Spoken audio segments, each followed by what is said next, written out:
call this Records and Public Safety Committee meeting to order. First item on the agenda is Pledge of Allegiance. Pledge allegiance to the flag of the United States of America and to the republic for which it stands, one nation, under God, indivisible, with liberty and justice for all. Okay, next option is I'm looking for a motion to adopt the agenda. Okay, by Commissioner Brown, supported by Commissioner Lucido. Please vote. Okay, I guess I'm voting on this one. Yeah. Keep this over here a little bit. You're good? Okay, good. Okay, that item passes 9-0. Going to move on now to public participation. This relates to anything that's on the agenda here this afternoon.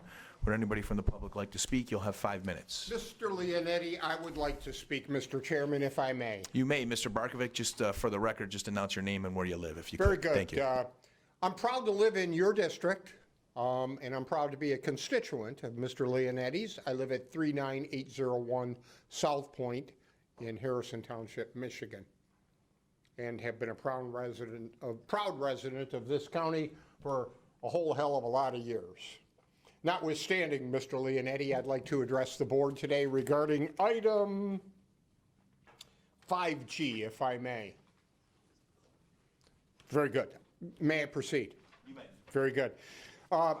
Ladies and gentlemen of the board, I understand that one of Mr. Eric Smith's employees, Mr. Van Lan, is going to show his face here at some point this afternoon and ask for an appropriation of funds for Eric Smith to carry on a purpose that I find unconscionable, devious, and just contrary to common sense in terms of this board appropriating any funds towards its untoward purpose.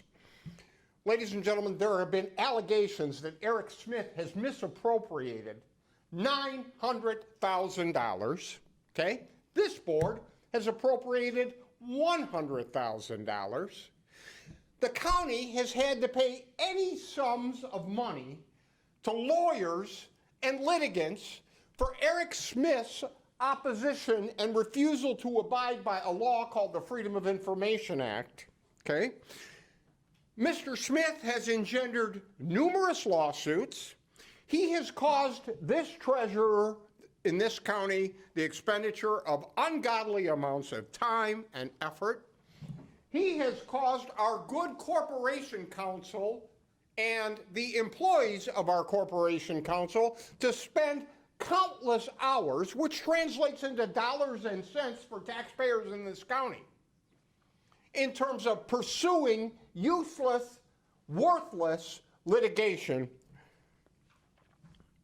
He has also employed his own assistants to do his bidding before this board and in courts of Macomb County. He went out and bought a security system that was just seized off of his house for probably tens of thousands of dollars. Now, ladies and gentlemen, when we add that up, we come up to over $1 million of money that Mr. Smith has either misappropriated or not used properly. I say, ladies and gentlemen, enough is enough. And you know, the funny thing is, ladies and gentlemen, Eric Smith has finally seen the light of day. And you ask, well, what does Mr. Barkovic mean when he says Eric Smith has finally seen the light of day? Well, he's finally found his way to come before the County Board of Commissioners to ask them to do something. Because when he was out spending that $900,000 on a willy-nilly basis, did he ever appear before you, or anybody up here and ask for permission to spend those funds? He didn't. So he's turned over a new leaf in life. Did he ever come here, ladies and gentlemen, while he was on his wild spending spree of $900,000 or more, and ask for your permission to spend those funds? And I'm going to ask Mr. Leonetti, although I know based upon Ms. Kleinfeld's statement in a previous meeting that you won't answer, but if you appropriate funds, is he going to reimburse those funds to the county when he's found guilty and ordered to pay restitution? Tim, just to let you know, you got less than a minute. Okay, I know that. Now, ladies and gentlemen, I am told today that Eric Smith wants to come here to ask you for money to employ the most prestigious law firm in Detroit and get money to sue the county. Now, does that make any sense?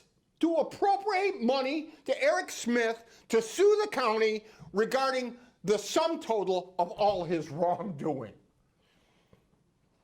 You know, I would be embarrassed if I were Eric Smith to show his face here, or any of his representatives to show his face here, okay?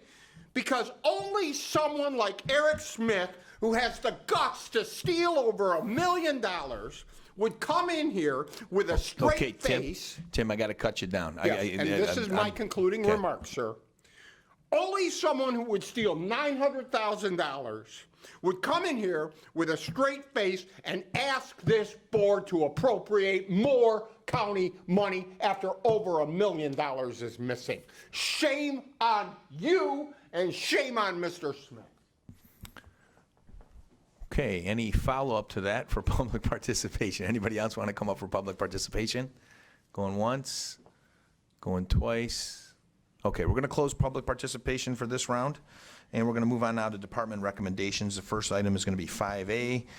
Director Schmiegel, come on up. This is a budget amendment.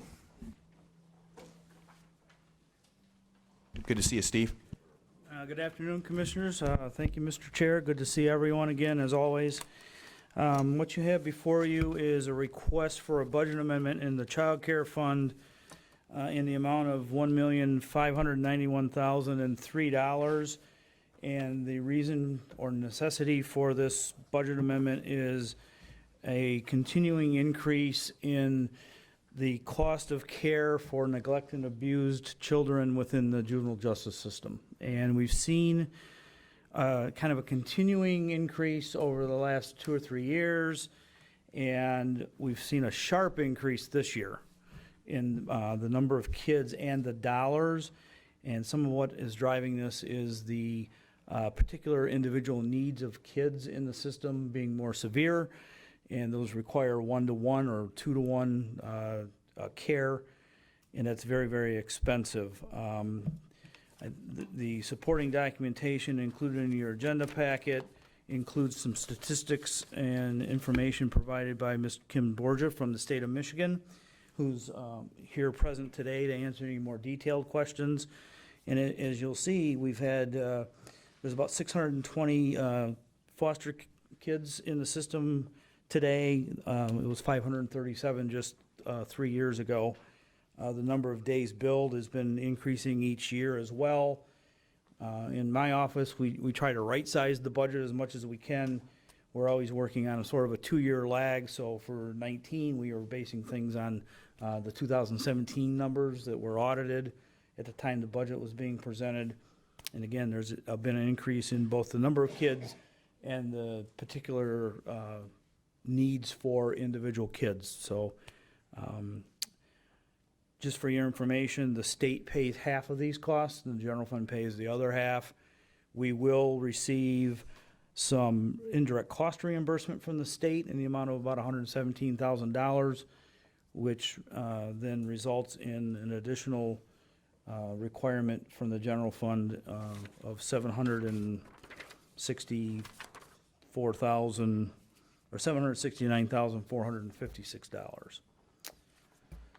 So that's sort of the high-level view of this request. If you have any more detailed questions, Ms. Borgia is available to answer any of those questions.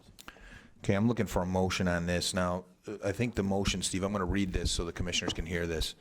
It's a motion to recommend the full board approve a fiscal year 2019 budget amendment for the Child Care Fund in the amount of $1,591,003 by increasing revenues in the Child Care Fund, intergovernmental revenue, $704,183, transfer in from the amount of $886,820 with a corresponding increase in expenses in order to provide funding for the increase in MDHHS placements and county statewides for the remainder of the program year 2019, which ends this September 30th of 2019.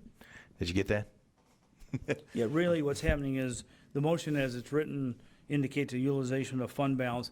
The effect on the general fund is, or on the child care fund, pardon me, is a transfer in from the general fund in the Gotcha. amount of that 886. 800, so the issue is the 886,820 is going to go from the general fund into this particular fund. So I'm looking for a motion for that before we start discussion. Commissioner Lucido, I'm looking for support. Commissioner Ha. Okay, we have some speakers on. Commissioner Brown. Thank you. Could I have the representative from the state?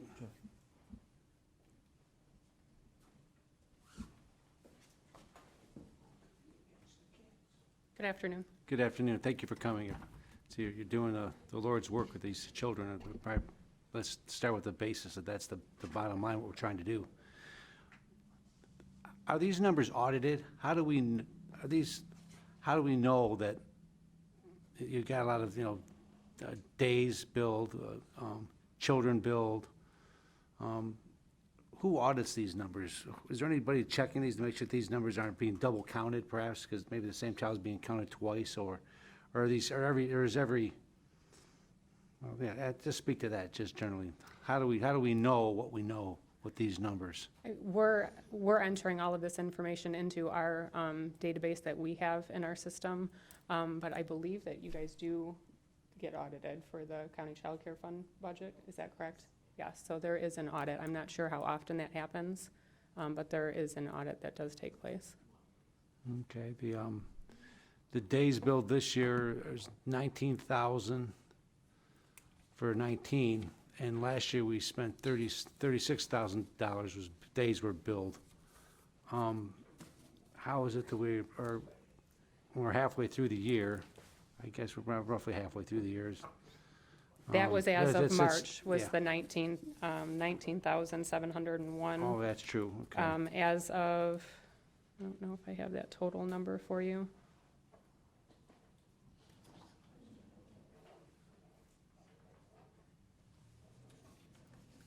I have it broken down by month, but I don't have the total up until July. So we're estimating that we're gonna need I'm more es- days for the next 3 quarters. Yes, based I'm on- estimating. Based on the first quarter numbers. Yes, I'm estimating for this year approximately 39,000 days that we would be billing for. What happens if the days are less?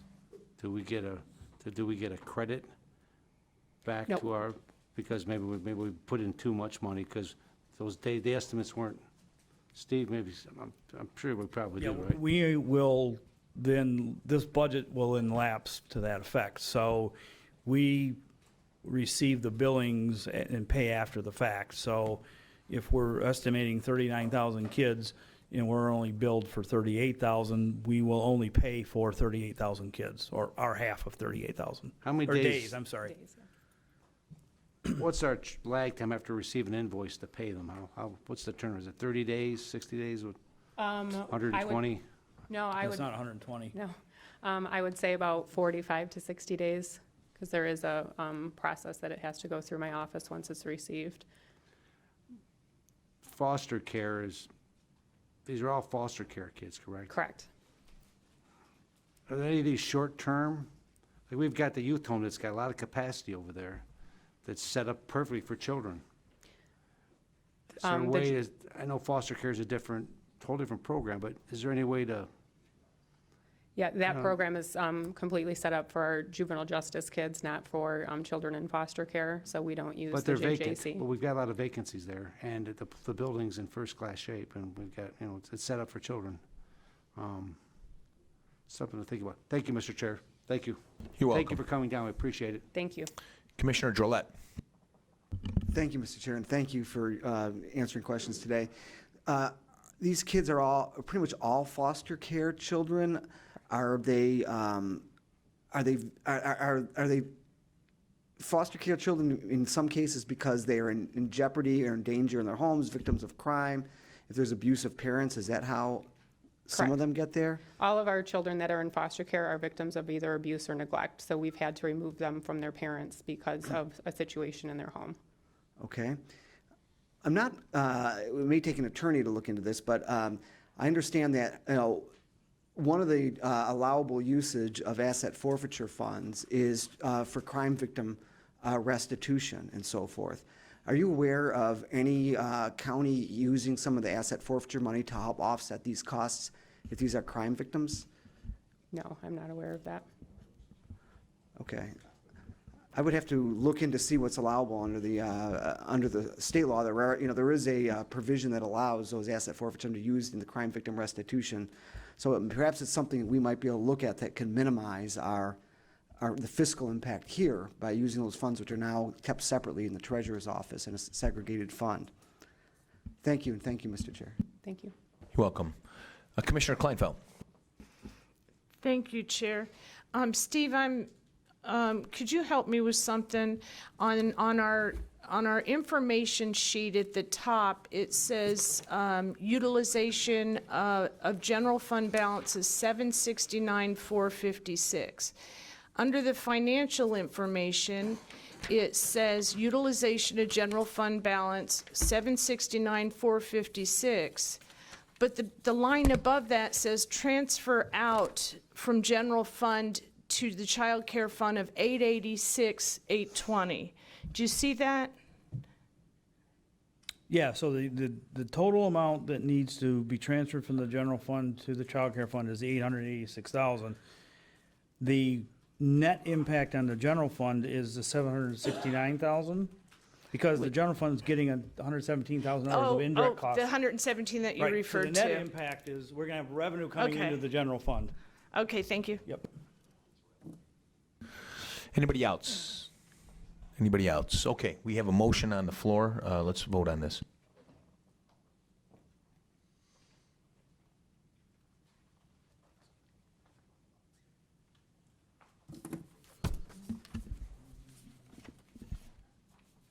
Okay, that motion passes to full board 9-0. Next item on the agenda is item 5B, a purchase of a 2020 Ford Explorer Police Interceptor utility vehicle. Captain Dave Daniels, welcome. Good to see you. Thank you. Good afternoon, ladies and gentlemen of the board. I'm here to ask that the board concur with the Sheriff's Office's recommendation to approve the purchase from Signature Ford, one model year 2020 Ford Explorer Police Interceptor utility vehicle. This vehicle will replace a 2018 Ford Taurus that was involved in an accident and was a total loss. The base price for this Ford Explorer will be $32,154. The vehicle will require upfitting and graphics. Total cost for this vehicle will not exceed $42,529. The total cost for this vehicle will be paid out of the 2019 General Liability Insurance Fund. The bid process to purchase this vehicle was submitted, reviewed, and approved by the Macomb County Finance Department and the Macomb County Fleet Manager. The contract to purchase this vehicle was awarded to the lowest responsible bidder, which is Signature Ford in Owasso, Michigan. Signature's Ford awarded bid number is 21-18. Like I said before, this vehicle will replace a vehicle that was involved in an accident. It's a total loss. Barring any other unforeseen loss of patrol vehicles, this will complete the scheduled replacement of the Sheriff's fleet of vehicles for 2019. Thank you. Commissioner, well, let's do a motion here real quick. Motion to recommend this. I'll move. Commissioner Brown, supported by Commissioner Sauger. Okay, Commissioner Brown? Thank you. What accident was this involved in? You tell me a little bit about that. And Yes, sir. What happened to the deputy? Was the deputy all right? Was he Yes, sir, hurt? yes. So this accident occurred on 27 Mile Road in Van Dyke around 2 o'clock in the morning. We were responding to assist the Shelby Township Police Department that was involved in a police pursuit. The vehicle was entering, and it did enter our jurisdiction. It was on northbound on Shaner, just south of 27 Mile Road. The deputy was responding on Van Dyke. He went through the intersection at 29 in Van Dyke and was struck broadside by another vehicle.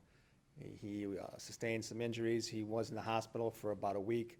He's currently in a neck brace Hopefully, the doctors are saying that if the bone fuses properly, he won't have to have surgery.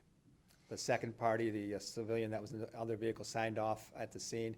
There was no alcohol related in the accident, and that individual has been made whole by our risk management. Was the deputy's car stationary at the intersection? Was that trying to block him off No, to sir, stop he the was pursuit? probably, I'm sorry, his vehicle was going around 73 miles an hour when it was struck broadside. And what happened to the person that struck him? Was he charged, or they charged? No, it was not. Our deputy was at fault in this accident. But the car was traveling fast, or was our car traveling fast? What happened, sir, was he disregarded the red light. Our deputy did. He blew the red light? Yes, he did. Yes, he did. Okay. Even though we have our emergency equipment on, we're still required by law to make sure that we give due care and caution when we proceed through the intersection. When we do activate our emergency equipment, we're asking for permission to violate, not necessarily violate, but the prima facie of speed laws. So he still has to pay attention to lights when he approaches, and our policy addresses that. And you have a review with him, I'm sure? Yes, sir. To make sure that, Absolutely. We have an action review board is pending when he gets back. all right. Thank you. I'm glad he's all right. Thank And you. I'm glad no one was more seriously hurt. Thank you. I'll pass that along to him. Thank you. Thank you. Anybody else? Okay, we have a motion on the table. Let's put it to, oh, sure, go ahead. Yeah, go, Commissioner Gillette, go ahead. Just real quick, I assume we have insurance that is just helping to replace the cost of the vehicle in some capacity, right, Steve? In this particular case, no, we're self-insured to $750,000. Okay, thank you. Anybody else? Okay, let's put it to vote. Just to forward the full board.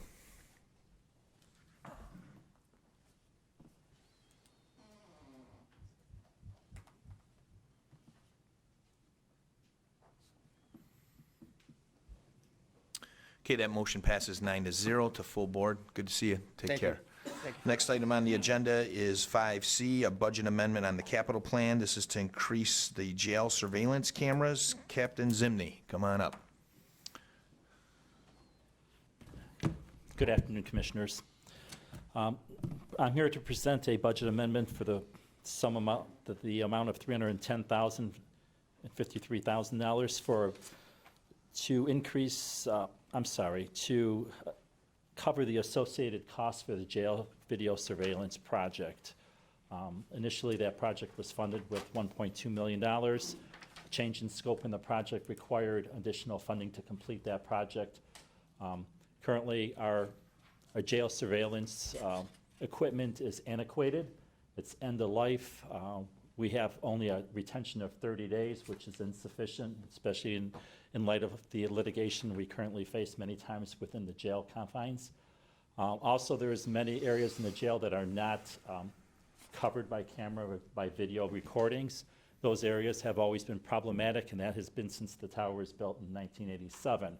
Consequently, we're looking to increase or nearly double the number of video cameras within the jail from approximately 250 and adding an additional 247.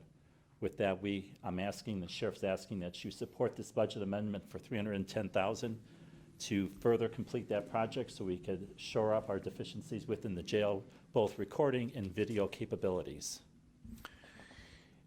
Before we begin, the next item on the agenda, 5D, is The purchase. the purchase of it. Do you guys want to hear from Jaco first before you ask questions related to this?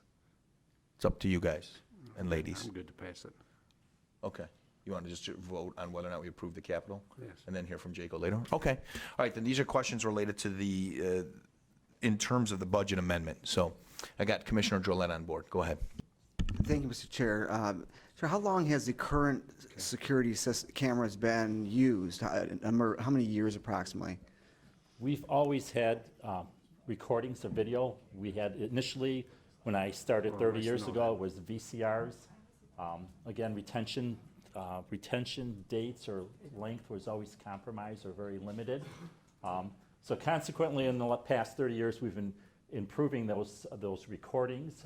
We've moved from both tape to a more digital format, a DVD kind of, or DVR kind of recording mechanism. So we've always had recording. So the current system that we're replacing has been around for, It's been piecemealed. as things would break, we would replace it with more current technology. But even the newest purchase of that equipment is end of life in its use. It's over 5 years old, and we have a lot of problems with retention. We have a lot of problems with reliability of this existing equipment. Many times we go to access that equipment and that data's been lost and we have no video recording. Again, this has been discussed with Corporation Counsel, and we feel that it's very important that we have reliable retention of those video recordings that document what occurs within the confines of the jail. Okay, and this additional funds is to add on to what had been previously approved, like you No, need we're more looking at- cameras, or? Well, we're adding cameras, adding Okay. coverage, and we're also replacing all that antiquated equipment that records the data, the video. Okay, and so what would happen if, for example, this item was not approved? We still had approved a previous amount, so would some of it take place, or? Well, I think what would happen is that we would have a very compromised access to recorded video, which we struggle with right now, where we have times we realize that it hasn't been recorded and we'll go 30 days and have no recording. So that may work as long as there isn't a lawsuit or a critical event that would occur. So because if it's unreliability, it's really imperative that we shore up that deficiency. So why wasn't this included in the project when it was originally approved? Well, it was, but there was a whole scope change. Not only was that needed, but the fact that we were replacing or addressing areas within the jail that are not recorded. Our greatest, But I mean, wouldn't we have thought of that when we approved the project initially, or is it Well, something we thought of later and wanted to add on? I see Jaco standing up, I so think maybe that- you may yeah, want to there's some- respond.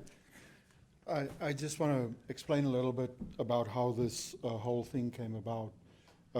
At the time that this project was spec'd, and that was probably 3-4 years ago for the first time, at that time, you know, the Sheriff's Department had really two projects, and one was the lighting and intercom project as well as this, and it was kind of one big project. At that time, the vendor was asked to come up with a number so that we can provide a budget, you know, to do this camera side of the project. With the information that was available at that point in time, and that was done because it was about the time that the downtown renovation project kicked off. At that time, camera prices and things like that were spec'd, and it was spec'd in place like it is today at the jail.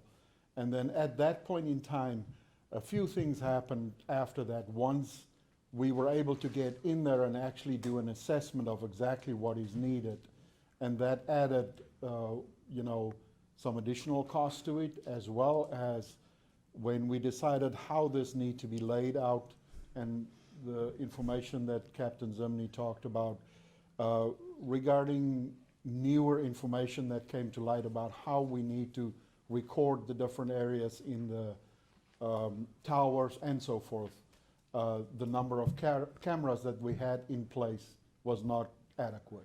So we had to add cameras, we had to change the way things are done, as well as one thing that came to light is the conduit that's in the jail wasn't sufficient for us to run conduit. We actually had to run additional conduit to make that, so that we can provide the new cameras in the different locations. Okay, well, thank you, Jaco. So this project has been being worked on since the campus administration project was started? That was when it was originally started, and the project itself didn't start at that point in time.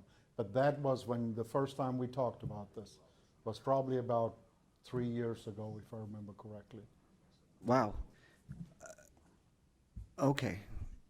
Which, you know, if we've needed this enhancement for 3 years, I guess it makes me wonder if we might want to hold off for another year and find out whether or not we're going to build a brand new jail. So all those things obviously come into play. You know, when you look at the numbers that was provided, there's about $100,000 or $57,000 of cost that we spent so far in this project was to fix things that is broken. Just cameras or DVRs or things that just broke that we cannot access.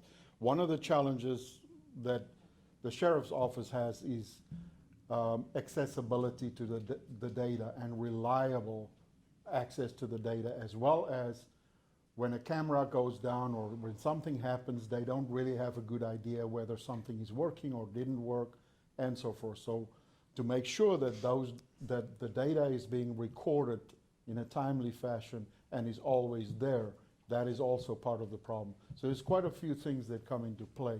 But these have been problems for a number of years, it sounds like. It's been problems for a number of years. Especially if we've started trying to deal with it back when the campus renovation project was getting off the ground. Yeah. How many years ago was that? At least I'm 4. I'm saying at the time, it's maybe, sometime later. I cannot remember exactly the timeline that it was. But it's probably I would say about 3 years ago when this started. Okay. All right, thank you, and thank you, Jacob, and thank you, Mr. Chair. Welcome. Commissioner Kleinfeld. Thank you, Chair. We have in front of us, our fourth document is a copy of the jail surveillance expenditures. Do you have that in front of you?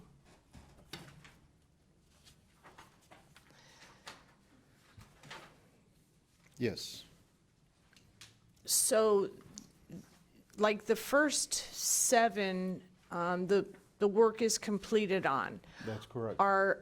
Were all of those in the original contract that the board approved previously? That the first 4 items are the items that I just talked about, that were things that broke. The next 3 items are the items that was installation of new conduit. Is that part of the budget amendment? The installation of the new conduit plays, quite a big role in this, in the $310,000. Okay. If you understand what I'm saying. But it's very difficult for me to pull it apart and say this is how much it. So this isn't the original. The work that has been completed is the work for which you are asking for money right now. Thank you. So, some of it, not all of it. Okay, thank you. Just a point of information. There's an orange sheet here. I don't know if commissioners have received this. And this has nothing to do with you, Jacobs. This is a capital project thing. So this was not technically approved by the board. This was something that's part of the capital projects issue. So when you'd indicate the 1.2 million was approved by the board. We still approve contracts. We approved the contract, but the overall, yeah. We approved a contract. No. We did not, is there a contract? Crystal, go ahead. Well, Yeah. I Yeah, don't Mike? know if the project was never originally approved, or a contract. They just came and updated the board, I want to say it was in October. So this is an amendment to that project, but the original contract or project, none of that came to the board. Was there a contract? When you say a contract, are you talking about the full expenditure or scope of work by the vendor to do this? Was there something that was signed? Not at that time, no. Has there been something that has been signed? No. So we have work being done. See, we've got another bill in front of us in which Corp Counsel has said it can't be paid because there's no contract. Now we have a situation where we have a much larger bill and you're asking for money on something that apparently there's no contract. And from what Corp Counsel has said in the other situation, that's an indication to me that it can't be paid unless I'm missing something. So, am I missing something? Okay, there's silence, so that's all. Thank you. Commissioner Hall. Thank you, Mr. Chair. I want to follow on Commissioner Droulette's question. Hypothetically, if the voters approved the new jail any of this equipment, any of the conduits that you mentioned, all of that would still be able to function and retain in a new jail situation and not have to have repeat purchasing of it. Is that correct? We, Commissioner, we had that conversation at the time when we went through this whole thing that we coming to the board with today. When we look at funding the new jail and getting the new jail up and running before that actually happens, we're probably talking about a 5-year term from today till, I mean, a guesstimate of when a new jail will be ready. Even if it's approved in the next year or so, that's probably the timeline more or less.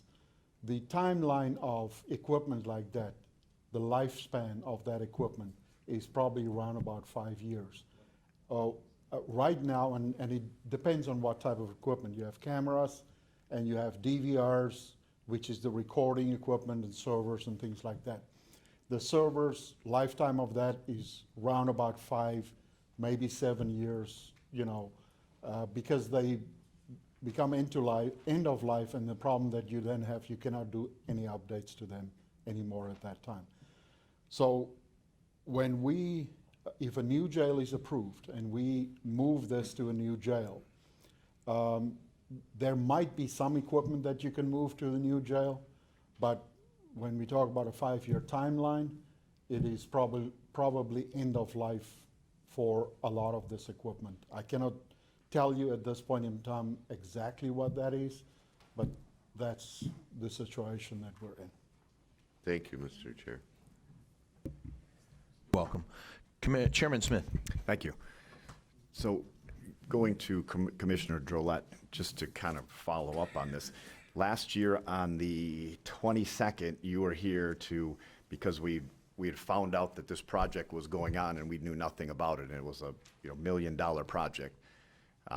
You had mentioned something that you inherited it from Lynn, and so I'm just kind of pointing out to some of the board members that weren't on the board there. This started last year and we found out about this project, but nothing came before us until that moment. There were no signed contracts, but I do remember at the time you said that you gave an update and you said that you inherited the project and that you would not need any other additional funds than what finance had set aside for you. So going back to Commissioner Drollet's question, did you find out about this conduit in the last 8 months? Did you find out about the new need for more cameras and all of that in the last 8 months? Is that what you're saying? Because like I said, you were here 8 months ago and you said you didn't need anything else. And At that point in time when we were here, I did not know that we would need extra money for this project. As a matter of fact, we did not have the project planned out the way we have it today. So knowing exactly what the cost is going to be at that point in time, I believe that the funds were still sufficient. so And the new cameras. listen, and nobody's doubting that we need cameras in areas that there's no cameras. That's not the point. The question is, you were in here 8 months ago, already well into the $1 million that was set aside. Work had been being done for, I don't know, but a long time. And none of this came to light until now that we needed more. I mean, and I remember the question. It was very clear because no one was very happy about finding out that, this had been going on. But then you came to us with what was happening. You said that you didn't bid it out because it was generally bid on the quotes from the original capital improvement. From the original project. So you were hopefully, I assume you were using those prices too. So those prices haven't gone up, correct? Because if we're quoting something and we're counting on the quotes from 3 or 4 years ago, they should also be good that the money's not going to increase, right? Because otherwise we should have requoted it. So what did you do in the last 8 months, after this project had been going on, to find all this out? Did they finally get into the walls and realize that the conduit was bad and that's something you didn't see before? I'm just trying to get a feel for why there's an extra $310,000 8 months after you said there wasn't going to be any more money needed.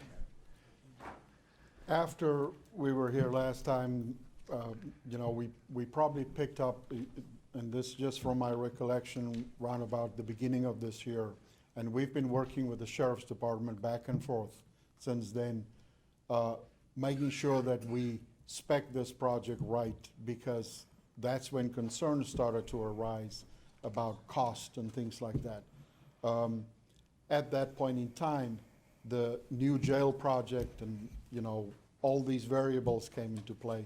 So we've had many conversations back and forth, and was planning to come to the board if needed for additional money.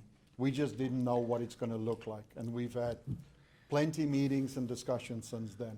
So And what happened before that, though? Because there was work being done. I mean, hundreds of thousands of dollars had been spent, and you said that now you wanted to spec it and make sure it was going right. I know you inherited it, so I'm just saying, it wasn't spec'd At that before, or point in was it? time, to be honest with you, I wanted to sit down, make sure that we have everything So you down took a and look at it understand after that. exactly how much this project's gonna be before we move forward. Okay, so when you got it in your hands, you took a new look at it in a different way, and that's where you found the extra money was needed. Since the beginning of the year, yes. Okay. Okay, thank you. Okay, Commissioner Phil Kraft, we'll get to you on the second round, Lee. Thank you, Mr. Chair. Jay, go take a break. This one's for Steve.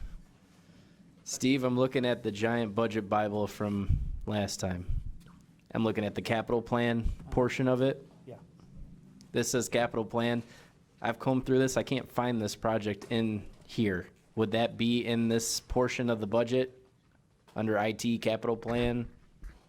No, it's on the capital plan, and it was on the capital plan in 2017 for the $1.2 million. And you'll see there's an update on Monday on the capital plan. It's on there as well. Okay. It just doesn't. So it's not in the IT budget. It was on the capital plan in, I believe it was 2017 is the first year that it appeared on the plan. Okay. So, Thank you, Steve. Considering we don't have an original contract and we're gonna throw some more money at this project that has no contract, I don't feel comfortable voting yes on this right now. That's just my 2 cents. I would be okay with tabling this or, another option going forward. I don't have a problem with putting more jail or more cameras in the jail. It's just the whole process of how this happened. So that's just my 2 cents. Thank you, Mr. Chair. You're welcome. I'm on board here. It is, if you look at the numbers, it is a 24.8, almost a 25% overrun. And I get it. You came in and looked at it halfway through when it was already like planned for. But, those are things we got to watch out for. I mean, even the new jail, the proposal and the plan has a 13 to 15% overrun, on costs. Most projects have an 8% overrun on costs, in the private sector. So I can understand the concern some of the commissioners have, even on a 25% overrun and some of the things Commissioner Kraft said. So just points I'm making really, let me just ask you this. Can the job be done with less cameras or anything like that if the 300,000 wasn't given to you, or the way to do it right is the 300,000? What's your thoughts? The conversations with Captain Zimney and the staff there, the way that this was set up specifically with the problems that they had in the jail over the last few years, to make sure that those areas at least are well covered. And obviously, Captain Zimney can speak more to that. So whether that can be reduced or not, I don't know. The other side of it too, and I completely understand that a 24% overrun that's big, that's huge. And that's why I mentioned in the beginning that, some of the problems that we have, and we have that problem in IT specifically. When somebody brings a project to us and we have to spec that project for a budgeted amount, we can either do a lot of work, and I mean the upfront work to actually spec that project so that I can give you a number that I'm very comfortable with, that we will not overrun, and be a pretty accurate number. It's a lot of work that needs to be done by the vendors and everybody to get to that point where we can do. So what was done at that point in time, it was done with the estimates that we have at that point in time. And, you know, we do the best we can with the information that we have available at that point in time. And it many times goes like that. You know, we talk about budget, you know, do you put 1.25 million in the budget, or do I put 1.6 million in the budget? Then I come here and it's becoming a wish list. You know, so it's sometimes difficult, and we have to find ways that we can, from both sides, make sure that process works better. And I can appreciate that sometimes you don't have a grasp on everything. It's not your fault. It's just that you'd have to put in a lot of resources to get the exact solutions at that time before you come in front of us. But on average, what do you think your department has? I'll give you an overrun, but 25%? Do you think it's less than that on average? Absolutely. Absolutely. Okay. Commissioner Drollet on the second round. I know, well, thank you. Thank you, Mr. Chair. This is more of a little bit of a legal question.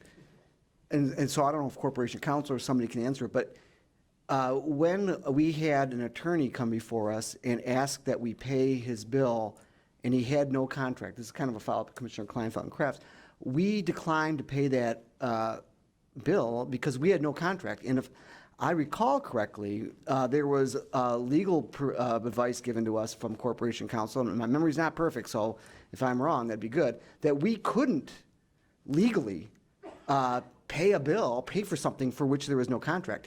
Can we legally pay this when we have no contract with the company? And I guess that question is, you know, I don't know if Corporation Counsel can answer that question for us, or anybody can. Is it legal for us to pay this bill? John, you want to come up?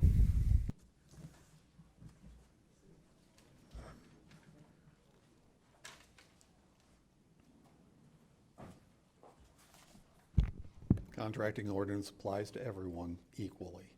There's no contract, there's no payment. It's my understanding that, however, there are purchase orders in this case. So if somebody can give a purchase order, that's the same as a contract, or no? To the vendor it is. Okay, what about to us and to the A ordinance? purchase order, an agreement, a contract, they're all the same, just different terms for contract. I haven't seen the purchase orders in this case, I can't speak authoritatively to them.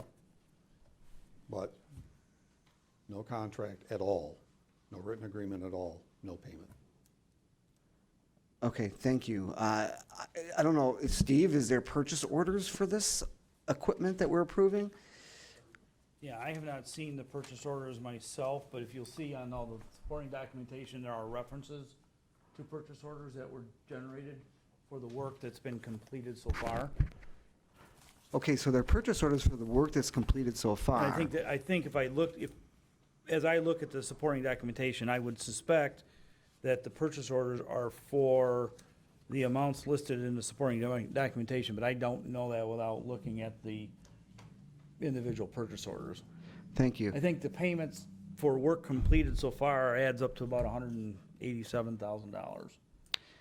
Mr. Chair, I would ask that we consider postponing voting on this until we can get information as to whether or not this is legal. I'm not making a motion to that effect, it's just my suggestion. Perhaps we could get more information from finance, or more information from purchasing, or more information from Corporation Counsel or our own attorney, because you know, I think it's important that we're consistent and we don't pick and choose when we need a contract and when we don't need a contract. So Just so you know, there is no motion on the table. We've been discussing it before there's been a motion on it, so we could always table it if necessary. But let's hear what Yeah. other commissioners have to say if you're Thank you, done. Mr. Chair. All right. Yeah. Commissioner Kleinfeld? Okay, thank you. First of all, we already know that a large portion of the project was already done without a contract, and I'm assuming payments already went out on that situation. Yes, I think that's fair to assume. First of all, I want you to know I don't necessarily consider this cost overruns when you have somebody look and realize there's hidden spaces and things like that you decide to add for safety. I don't really consider that a cost overrun, is more a revision, realizing there's more that needs to be done. So I want you to know that. So there are different cases that we're talking about, the individual that said we owed him money, the board had not approved that one. The board had tabled that one, and there was a debate that I don't think ever got settled on whether or not there was a conflict with Corp Counsel regarding that. The Howard bill, on the other hand, was a clear conflict because there was a cross complaint by Corp Counsel. That's a bill that the board voted to allow them to do the work. So I think the best way to handle this, because we've got a bill that doesn't, on a contract that's not signed too, is that we correct both of these at the same time. We know this already happened. I think we do a correction where we try to take care of, and I don't know, I missed the meeting, the full board. In committee, I voted no on Clark Hill for the appeal, but I don't know if the full board voted to hire Clark Hill on anything. Crystal? Okay. Okay, so Clark Hill never got voted on for the appeal or anything? Let me just make this clear. If you look on the agenda here, we do have the issue of coming up on Howard and Howard. I know, I'm just On asking a Clark yes or Hill, no question. I don't need an explanation. No, I know. I need to know what your question is. So your Okay, question well, I again? was asking Crystal because Okay. so I missed one meeting, and I was asking if this board hired Clark Hill for anything. That's all I needed to know. Thank you. Okay. Chairman Smith. So I just want to kind of continue on with Commissioner Drolet's and Commissioner Kleinfeld. I don't have a problem with the money or the, like you say, overruns is not really, I mean, if you jumped in this project late and saw that you needed more things, or we find that we needed more cameras, we need more cameras, right? I mean, it is what it is. And you spoke earlier last year, and Commissioner Hall wasn't here, that none of this really would be transferable. I think Commissioner Carabelli had asked that, whether it would be transferable to the new jail or anything else that we did. The problem is exactly what Commissioner Kleinfeld and Commissioner Drolet are saying. Sometimes we're asked to follow our policies to the T when it suits certain people, and sometimes we bypass our policies. And I don't say we, I mean, but we're paying as a county, we're paying contracts that are not completed contracts because the contracts aren't signed by the board or approved by the board. And we all know that it's over $35,000, it's intergovernmental contracts, it's all purchases over $35,000 or an aggregate of that in 1 year. I mean, it's very simple, but we keep paying, finance keeps paying things that don't come before the board for approval when we all know what comes before the board for approval. So technically speaking, yes, there might have been contracts, and purchase agreements are technically contracts, but they're not completed contracts. They're not contracts that are legal in our county. They might be legal for the vendor because they're not responsible to bring it to us to get paid. We're paying millions of dollars out, and we've seen examples of it, of contracts that didn't come before the board that are supposed to come before the board. So my take on this is what a few of the other commissioners' take on is on this. Get the contract set up, have everything right, come into us, let us take a look at them, and I'm sure it will be approved. But we should be doing it in the way that we should be doing it for every single thing that comes before our board that fits underneath our contracting policy. So please, any of you sheriffs that are out there, don't think that we don't want to pay this and have extra cameras and pay the $300,000 extra. We understand that there's things that come up. But we can't do it willy-nilly, especially when we're talking of this kind of money. And we spend a lot of money in this county, right? I mean, we've heard that, comment before, willy-nilly. Well, we have, example after example of money that did not come before us, that was clearly supposed to come before us. So I think we should just do it right every time. And if we don't have what we're supposed to have, we should vote no until we have what we're supposed to have. We can table it. We can ask you how long it would be to get us all of that. And I don't think there's one commissioner up here that will vote no. But I think in the meantime, we should, I'm sorry, what? Well, You can go on round 3 if you'd like. But I think my point is just that if we have a process, we should follow the process, and it should be followed all across the board. You done? Okay. Commissioner Sauger. I'm just curious, Captain, since we're now looking at cameras in parts of the old jail that should have been installed a long time ago, have we had any lawsuits or pending lawsuits? Commissioner, we just received a lawsuit last week on a suicide that happened in 2017 in an area that is not video recorded at all. Okay, that's my biggest question. Further elaborate on that is that the tower area of the jail houses the greatest number of inmates at 860. Each floor in its original design only had 6 cameras. It's totally inadequate in its coverage. The new proposed change in scope will be 24 cameras per floor. Had we had cameras in that area in 2017, I think it would better depict what action that really occurred in the future in that litigation that we now have just entered into as of last week. And that's just a personal opinion. Okay, I think we better get this thing started soon because there'll probably be many more, and them lawsuits will cost us more than the squabbling back and forth about what it's going to cost, so we need them. We had 3 suicides in 2017. 2 of the 3 occurred in the tower in the areas not currently videotaped. That explains it, thank you. Okay, any other speakers? Now, does anybody want to make a motion well, we can make a motion to recommend this to full board, which is going to be next week. Looking for a motion for that? Okay, motion by Commissioner Sauger. Is there support for that? Support by Commissioner Brown. All right, let's take a vote. This is to forward it to full board next week.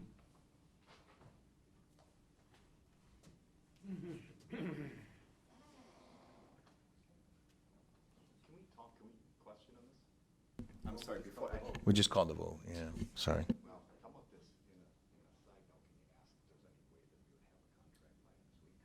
It failed anyway. It failed. It failed 4-5. All right, so doesn't mean that this isn't going to be approved. It just means at this point the committee is not forwarding it to the full board. So there's another Records and Public Finance Committee meeting that's coming up, I believe in September, perhaps with more information. Maybe, Steve, some of the purchase orders that have already been. Well, I guess what I'd like to suggest, based on information we have, the comments that I've heard, and whether it would work this way in terms of being available in time for full board next week. I believe all the information that relative to this project that would require board approval is in this packet. It's those purchase orders. And if we could double check that and ensure everyone that that is in fact the totality of the project, as opposed to waiting until next month, if we could, vote on it next week at full board. I'm just throwing it out as an idea. Go ahead, Commissioner Clement. I wouldn't be opposed to that as long as we could also have a contract ready for the Howard. And I do understand the Clark Hill was on appeal, and that was on the case where there was a conflict. If we could have those simultaneously at the same meeting, I would agree to it. But what I can't agree to is finance paying where they don't have a contract, but refusing to pay because we didn't do it properly and didn't have a contract. That's the one where there's a conflict. Any other one hasn't been approved by the board as far as I know of. Thank you. Chairman Smith? For the record, for something like this that we've discussed so extensively, if you can get everything together, I don't have any problem adding it to the full board agenda at that time if you have everything together and everybody has enough time to take a look at it.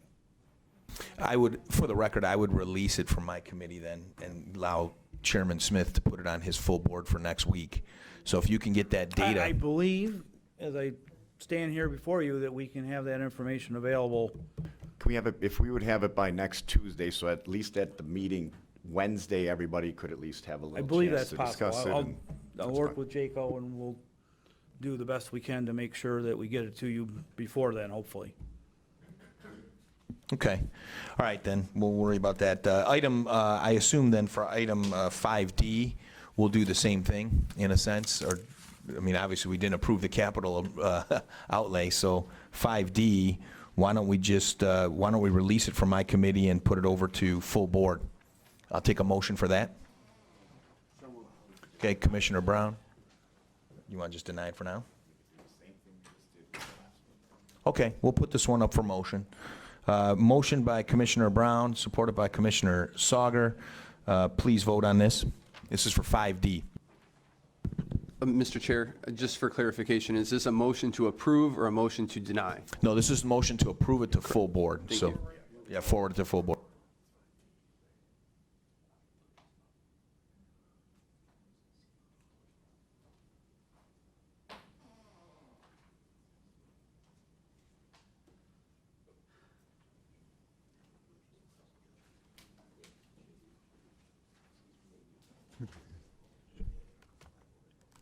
Mr. Chairman, I just quite want to ask a question. Is that jail thing coming back to go to the full board too? The jail, what are you talking about, for the new jail? For the cameras? Yes, for the cameras, yeah. So this motion, just for the record, failed. But what's going to happen is, from what I understand, so everybody understands, this issue will come up next Thursday at full board.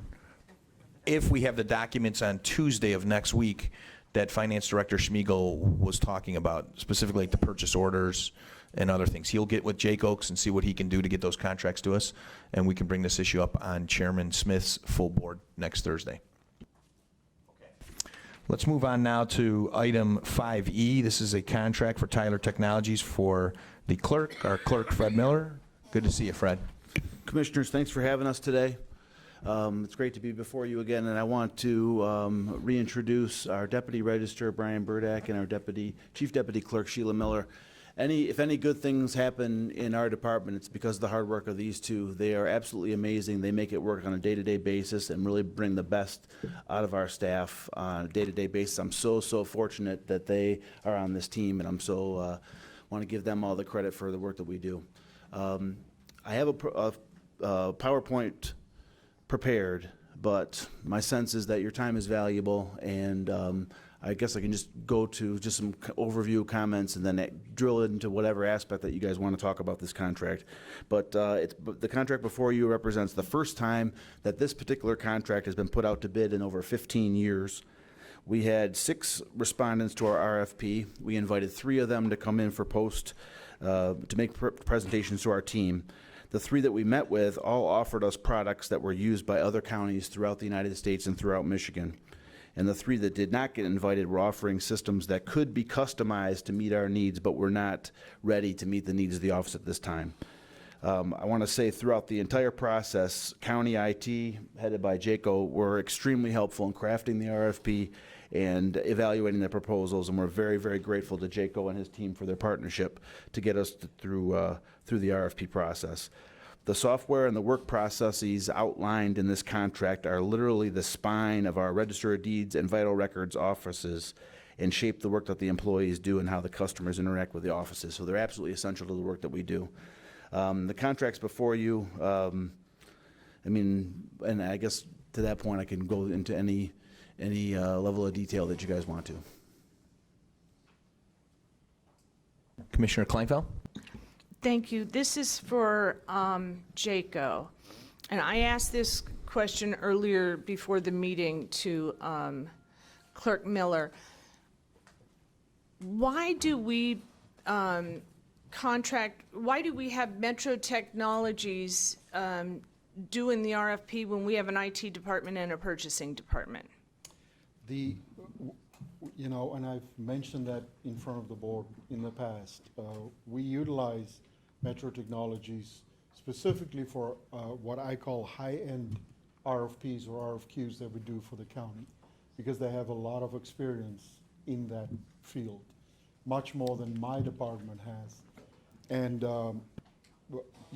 has done that for us on quite a few of the RFPs and RFQs that we've done so far. Okay. And done it very successfully. I just feel that when we do that, I feel very comfortable that from a governance standpoint, that we're well covered and we've done a good job. And that's why utilize them. for that Okay, purpose. I don't, and we may have, but I don't have any memory of doing a contract on RFPs. Do we have a contract with Metro Technologies for this Yes, we have a do. contract with Metro Is it a Technologies. general contract? It doesn't speak to RFPs, and that might be It why? doesn't speak to exactly what, It's all just the general? work that's done, but that is one of the Okay. services that they deliver. Okay, thank you. Okay, any other commissioners have questions?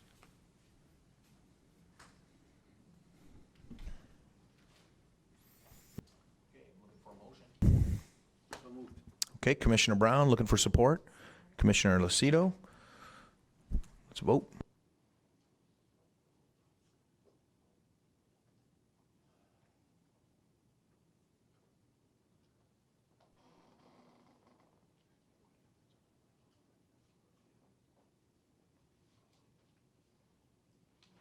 That motion passed 9-0. Clerk, Thank you, I want to. Commissioners. We'll be at full board too, in the case any of our absent colleagues want to Yep. ask questions. We want to appreciate you and your staff for putting together very good documentation. As you can see, it made it real easy on your item, I guess. All right. All right, item number 5F. This is a review of the Howard and Howard bill. This is for the Maynard case. This has been coming up at every meeting. It's been addressed by commissioners, including even at this meeting. And so the issue here, and I have John from Corporation Counsel here to explain some things, because there's some things we need to distinguish. The facts are that there was a case, Corporation Counsel brought a cross-claim. It was determined that that was a conflict against the prosecutor, and this board authorized the prosecutor's office to have an attorney, but there still is a contracting procedure, and so I'm going to have Corporation Counsel come up and explain that for us and try to get some answers to this. John? Yes. Our agenda, it says motion to receive and file. So are we He's just gonna going give to us a receive report. and file Yep. this? We're not taking any action? Well, and we're going to get a report from Corporation Counsel. Thank you, Chair. The case was not the Maynard case, it was the Noak case. What we call Noak 1. There was a Noak 2 also. NOWC. Noak filed a FOIA request seeking the backup documentation underlying all the forfeiture fund checks. That FOIA was served on the county and Prosecutor Smith. The county didn't have the records. Prosecutor Smith did, would not surrender them. The 5-day response time under the FOIA statute expired, and Noak filed a lawsuit. That brings us to the lawsuit. The original lawsuit was against the county and Prosecutor Smith by name. So 2 defending parties there. The claim was to compel production of the documents, and Noak also had a declaratory relief claim built in. The county did, in fact, cross-claim against Prosecutor Smith. That made Prosecutor Smith both a defendant to Noak and a cross-defendant to the county. The county's cross-claim sought declaratory judgment, a declaratory pronouncement from the court, and it was triggered by an earlier opinion, I believe offered by Mr. Van Loan or somebody else from the prosecutor's office, that asserted that the forfeiture funds were not county funds and really shouldn't be with the treasurer. That threw a shadow on the legitimacy of those funds being with the treasurer, and the only way to have that sorted out was to go to court and get a court order to determine, are those county funds or are they somehow non-county, off-the-books funds reserved exclusively to the prosecutor. So that was the nature of the declaratory cross-claim. Mr. Pizer, actually, Prosecutor Smith signed a retainer agreement with Mr. Pizer. He did that as a human being, as an individual. Prosecutor Smith, like myself, has no contracting authority on behalf of the county. I can't bind the county to anything. If I did, I'd be driving a really nice new Jaguar right now, and the county would be paying for it. The retainer agreement is a contract.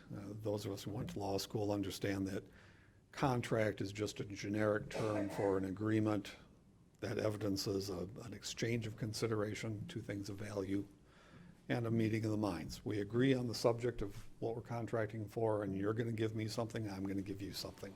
Labor and skill for money is the most common. In any event, Mr. Pizer represented Prosecutor Smith on the cross-claim. He filed 2 motions and billed just short of $10,000 for it. The problem in paying that bill is who has to pay it. Right now, there's a retainer agreement signed by Prosecutor Smith. He's bound. Just like when I buy a new car and I sign the papers with the bank, I'm bound. Question, can the county step in and pay that bill? The answer is yes, if there's a contract. Now, there are 2 charter sections that control this, and you have to read them together. And you know, it didn't hit me until I read them like 30 times through. 7.5.1 is the Corporation Council section, and 7.5.751 says Corporation Council represents the county in all civil actions. There are subparagraphs, 3 of them. We also represent the departments and the board and the executive. Subparagraph C, 7.5.1C, says Corporation Council represents the county-wide elected officials as provided in section 6.6.5. That is a carve-out that applies to 6 people in this county, the 6 county-wide elected officials. You are not county-wide, you're all district-wide elected officials. So looking at 6.6.5. 6.6.5 is a carve-out. It applies only to 6 people. The sheriff, I'm sure I'm going to leave somebody out, the sheriff, public works, prosecutor, clerk, treasurer, and I know we've got another. Executive. It's a great one. It's a great one to forget, isn't it? 6.6.5 says, for the countywide elected official, there's 2 avenues they can follow to get representation. Number 1, they can approach the county executive and ask the executive to authorize my office to represent them. That's the only way my office can get involved for a countywide elected official.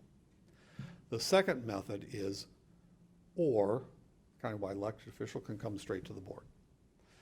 And there are strings attached to that. The board is authorized, and this is the charter language, and I think it's very important language. The board is authorized to the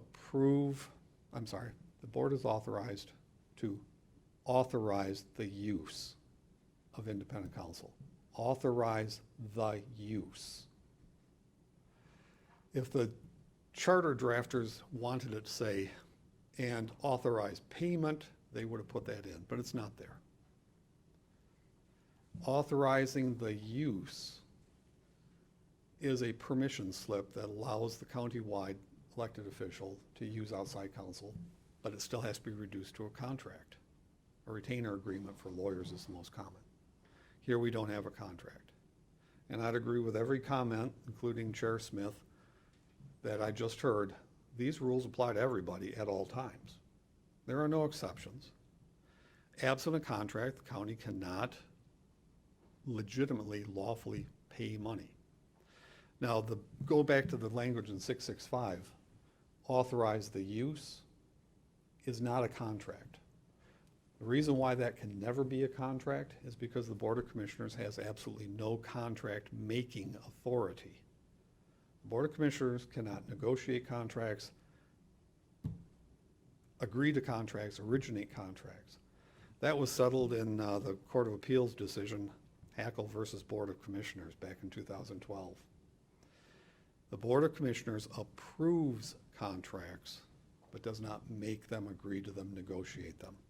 So the 6.6.5 language cannot be a substitute for a contract. Authorization to use outside counsel cannot become the contract because the board doesn't have the contracting authority in the first place.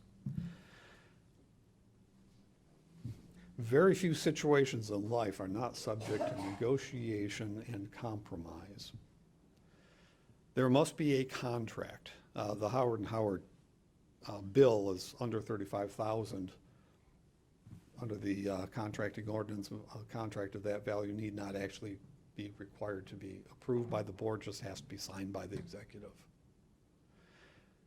It seems like, and I'm talking out of turn because nobody's authorized me to say these things, but it seems like there may be a reason for someone to pick up the phone and make a phone call and start talking about compromise or negotiating this. But absent that contract, the county can't pay. Questions?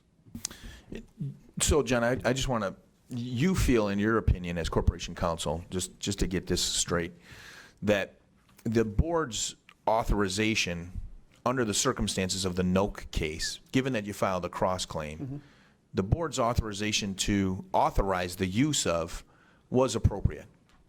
The cross-claim, I don't think changes anything. It could be for any reason why the countywide came to the board. Right. Okay. I know But Karen Springer did it. Right, Karen Springer did, and she was denied at that one. One of them, she was denied. Yeah, she was denied the first time. Actually, she came the first time under 665. Didn't have a lawyer in mind, couldn't tell you what it was going to cost. There was no kind of top end to the possible expense. When she finally got counsel, she did not come to you under 665. I actually came under 751 and asked for the appointment of outside counsel, which doesn't carry the strength. Okay. But to get back to my question, there was a conflict in the sense that there was a cross-claim. Yes. A department head came to us and said, look, I would like you guys to authorize the use for me to have an attorney to deal with this because I've been cross-claimed by Corporation Counsel. I don't think that request, I think that request is allowed under the charter. I think you would agree with me that that would be a reasonable request from a department head within the charter's terms, just for the authorization of use. Depending, okay. We can get into No, this. I'm not going to argue because Yeah. quite frankly, I'm tired of arguing I agree. whether the prosecutor is also a FOIA coordinator. I don't want to argue that anymore. I think we're beyond that. But if the countywide, including the prosecutor, needs outside counsel to protect or preserve the duties and authorities of their office, then yes, it's a proper authorization. Now, as an attorney, eyes like options, and you just seemed like you give us an option here at the end here. You said, Well, look. it's kind of stating the obvious. You know? It seems to me like that Mr. Pizer or Howard and Howard, what you're indicating should probably contact the executive's office and try to reach a compromise on this particular bill, because what I don't want this to look like it's been, I don't want it to look like it's been a struggle between the executive and the commissioners, because I think it's understood that the county, the Board of Commissioners, upon the reasonable request under these circumstances, the Noak case, authorized that department, the prosecutor, to go ahead and have an attorney represent it. We authorized the use of that. And what I'm hearing you say is that, okay, that's great, you authorize the use, but there's a contracting procedure that still has to be filed that requires the executive to sign off. Yes. Okay? And what I'm trying to avoid, and we're going to get into legal terms here, we talked about quantum merit with other commissioners, you're going to have some reliance on Howard and Howard for saying, well, look, I've got this legislative body that authorized the use for this department head, and I went to work right away on that. Now, that may have been his mistake, but he's got some legal grounds in a lawsuit against us. And I'd like to try to see, I mean, again, you're not going to say anything that you want to because you represent the county if we get sued in that regard. We've researched this already. Okay. I know the answer to All the right. question. But we'll try to avoid all this, you know what I mean, in a sense, if we can. And you think the best option is for somebody to contact the executive? The only ultimate solution is get a contract. That's going to require the executive's signature. Someone has to talk to the executive. But the quantum merit theory, quantum merit is a theory of recovery under contract law, where if you receive something of value and you know it's coming to you, even though you didn't ask for it, and you use it, then you really do owe the person who gave you that thing of value the value. Classic law school example is I come home tonight and there's somebody putting a pool in my backyard. Well, I didn't ask for it, but I'm sure going to use it, and in fact, I do use it. I have a duty to speak out and stop them unless I plan on paying for it. That's a quantum merit. It also crops up, and believe it or not, in lawsuits where I'm representing a plaintiff on a contingency fee basis, and the plaintiff fires me after I've worked his case for a year. I throw a lien on the file, and I get paid at the very end the value of my labor for the time I did represent him. That's quantum merit recovery. The problem here with quantum merit is it runs only to the person receiving the value, and that would be Prosecutor Smith. Also, Prosecutor Smith has a written contract with Howard and Howard. You don't even get to quantum merit with that written contract, the retainer agreement. One last question. You had written a letter to Howard and Howard and Yes. basically said, this contract can't be honored. Well, it wasn't the county's contract. Right. It said there Would is it- would no it- county contract. You have to look to Prosecutor Smith for payment. You've got a contract with him. Should it be you perhaps that reaches out to him? And before we get into a lawsuit here, should somebody reach out to Howard and Howard and say, look, contact the executive? I don't know what Pizer or Howard and Howard have as bargaining chip, to tell you the truth. Okay. What would Pizer offer the executive? Free rides to work for a month? I don't know. I don't know what thing that they have. Then are you suggesting that a board member, again, maybe contact the I- executive and see if something on this one can be worked out? And again, I give advice, I give opinions, I don't give orders to anybody. All right. All right. I'm going to take some questions. Commissioner Drollet? Thank you, Mr. Taylor. John, just for clarification, couldn't a countywide hire an outside counsel anytime he or she wants? Like any other private individual, yes, but they pay for it themselves. Right. So then All what? of us have the right to hire counsel Sure. for anything we want, but we. So what would the charter's inclusion of us allowing the use be if they could always do that anyway? Anybody can have the use of a lawyer. So we don't need to put in the charter that you can hire your own attorney. The charter is a very poorly written document, and 665 screws countywide elected officials. But it is what we are stuck with. It is the rule, it is the law. I would have written that completely different if I was in charge back then. Okay. Not only can the countywide only come to you, but it has to be an equitable action, and it has to be against the county. That's it. Only if they want to sue the county. Examples, Wayne County, not a place I'd use it as an example. Kim Worthy has sued the county of Wayne several times because they weren't adequately funding her office. The judges of the Third Circuit Court sued the county of Wayne because they weren't staffing the court or funding the court. That would be an example of 665. They don't have that in their charter, but where the county official, the countywide official, has to sue the county basically to run their office. Funding or staffing would be the most common crux. Okay, it just seems like a very odd thing to include in the charter, that a person has the authority to do what every person has the authority to do. Instead. Yes, we all have the authority, but we have to pay for it ourselves. Yeah, yet our charter says that the board has the ability to authorize the use. It's like telling somebody, the board has the ability to authorize the use of going to buy a car or going to buy, you can do any, you don't, those things aren't in the charter. Correct. Because everybody has the ability to do those. This was included in the charter specifically. Yes.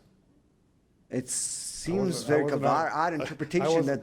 I wasn't on the Charter Commission. Right. The charter isn't the end all. Look at the contracting ordinance. The contracting ordinance is actually what is the showstopper here. Okay. Well, I do appreciate the interpretation, even if it's an odd provision of the charter. It's not the only odd one that I found. Thank you. Thank you, Mr. Chair. Commissioner Kleinfeld. Okay. 665 says,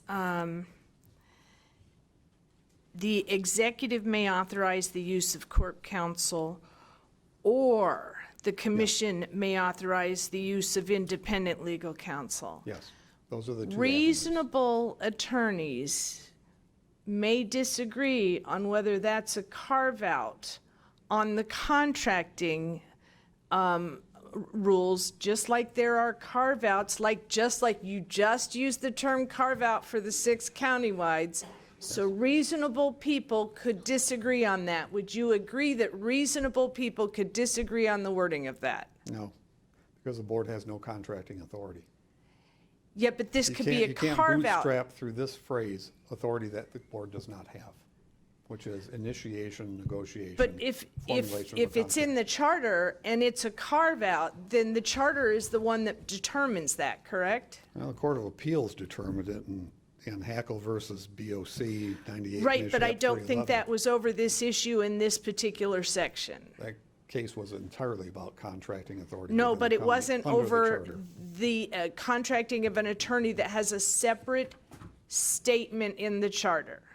So, okay, well, maybe you don't agree that reasonable people, a judge I might don't agree that agree. reasonable people, so we'll just leave that, we'll leave that be. There's one other issue. On that case, the Noak case, there was an appeal. No, the appeal is in, I have a cheat sheet. The appeal is in Maynard. Maynard was the first The lawsuit. cross complaint wasn't in Maynard? No, the cross complaint was in Noak. Oh, okay, so It doesn't so change from my anything, it's just a different perspective, name to the because case. apparently the board did hire Clark Hill on an appeal. That was the one that I voted no in committee, but so that's a different thing. So for me, it's just Howard. Okay, thank you.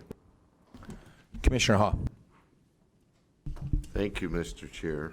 And it's probably easier for you, John, to be in front of a jury than sitting here answering some of these questions, but I'm going to ask one. I answer questions for federal Yeah, judges all the time. juries don't get to talk back. Upon termination, I'm reading from the Howard and Howard agreement. It's our page, well, you probably don't have, but it's 163. Upon termination of Howard and Howard's representation of client. In this case, before I proceed, who's the client? Well, if you look at the Howard and Howard, I hope you're looking at the same thing. Yeah, that's exactly what I'm looking at. To Mr. Eric Smith. Okay, so, Final page signed by Eric Smith. so before I He's the continue, the client is Eric Eric Smith. Smith. Eric Smith, person, or Eric Smith, prosecutor? Eric Smith.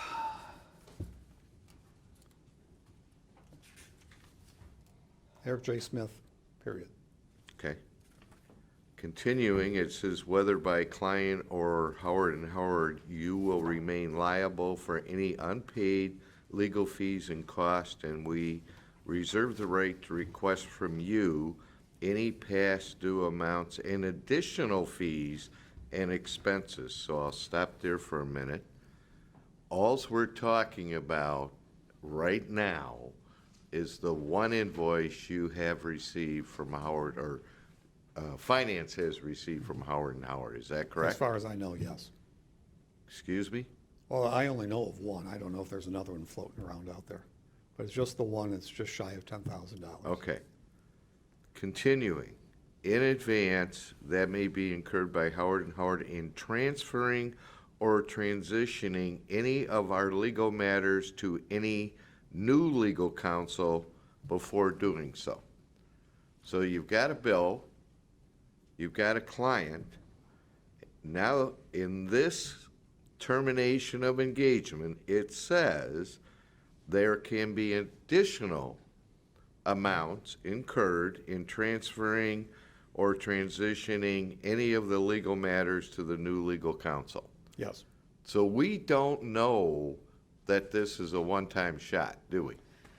The Noak case is dismissed.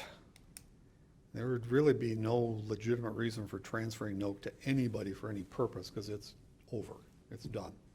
But that provision that you just read is fairly common in lawyer retainer agreements.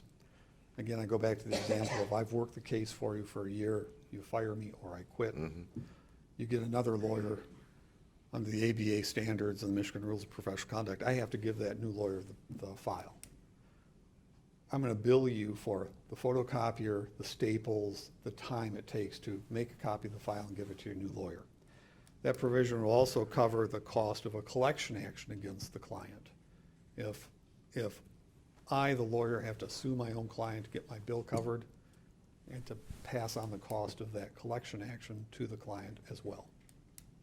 So when the suggestion is somebody pick the phone up and call the executive and try to negotiate this, what would they be negotiating if one, you don't know if there's any other bills, two, you don't know if there's any other collectibles, and three, you don't know if there's any charges when you say transferring to another client. So what, in fact, would people be asking, and I don't know who that guy or gal is going to be, would be asking the executive?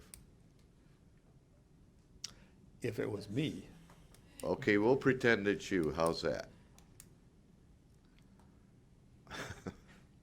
I was going to use a really bad example. No, don't use a involving bad when I example. I'm trying to proposed help my our wife. chairman out here. When I proposed my wife, I said, what do I have to say to get you to say yes? Substitute yes for contract. What has to be done to get a contract? I mean, the negotiation point seems very obvious. What has to be done to get a contract with Howard and Howard to cover this bill?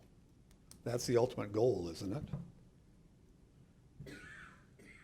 I'm hearing that's the ultimate goal. I just don't know how the ultimate goal is going to be achievable.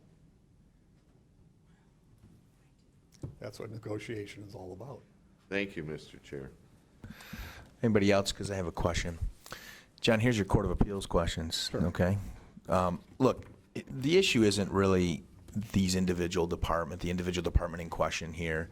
The real issue is this. Based on everything you said, let's say you file a charter. I'm going to use Candace Miller as an example. Okay. Candace Miller has an issue. You feel there's a conflict in whatever her issue is, and you don't want to do it as corporation counsel.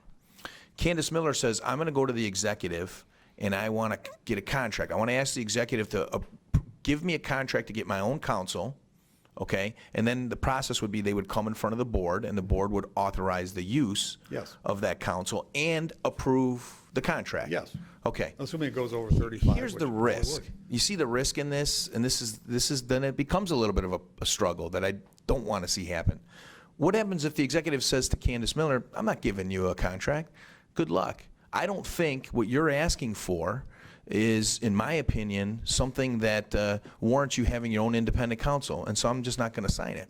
Now, what is that department head supposed to do? They can't use you. They can't get the executive to get them a contract, but they may feel, in their opinion, it's something that has to do with the qualifications of their department, the duties of their department. So what's that person supposed to do? That's a problem. I mean, and that's the problem that I'm trying to avoid here to some extent with the way this particular case went, because that's, in a sense, let's substitute Candace Miller for Eric Smith. Now, we've heard public participation here today, and everybody has some different opinions and all that stuff, that's fine. But really, the issue is what I was talking about. Substitute a different department head with those facts. How do we solve that problem? Same. So you're telling me that You've got the contracting ordinance, which is just bone-crushingly clear. No ands, ifs, or buts. You've got 665, which is also bone-crushingly clear. No ands, ifs, or buts. It does put the executive in a very powerful spot. It does. And there is no resolution if the executive, for whatever reason, no matter who he or she might be, says, no, I'm not signing a contract. Now, unlike the case you quoted, Board versus Hackle, this issue, as Commissioner Kleinfeld would have a different set of circumstances, and here's the danger that the executive has, here's the danger that we have, is you're going to have a judge decide it. And do we really want to do that?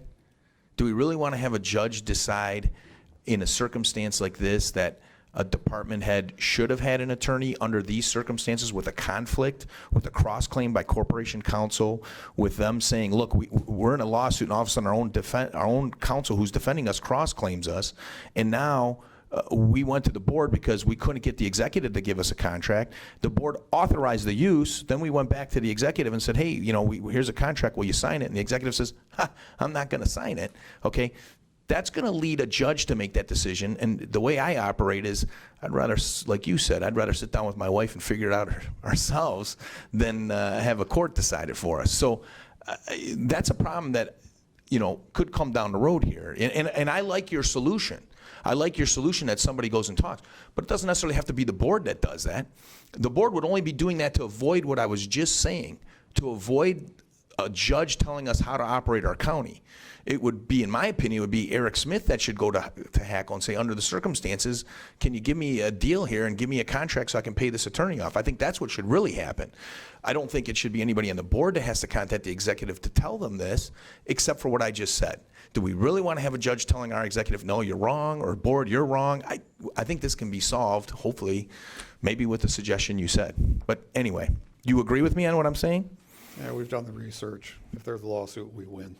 You think we'd win? Yeah.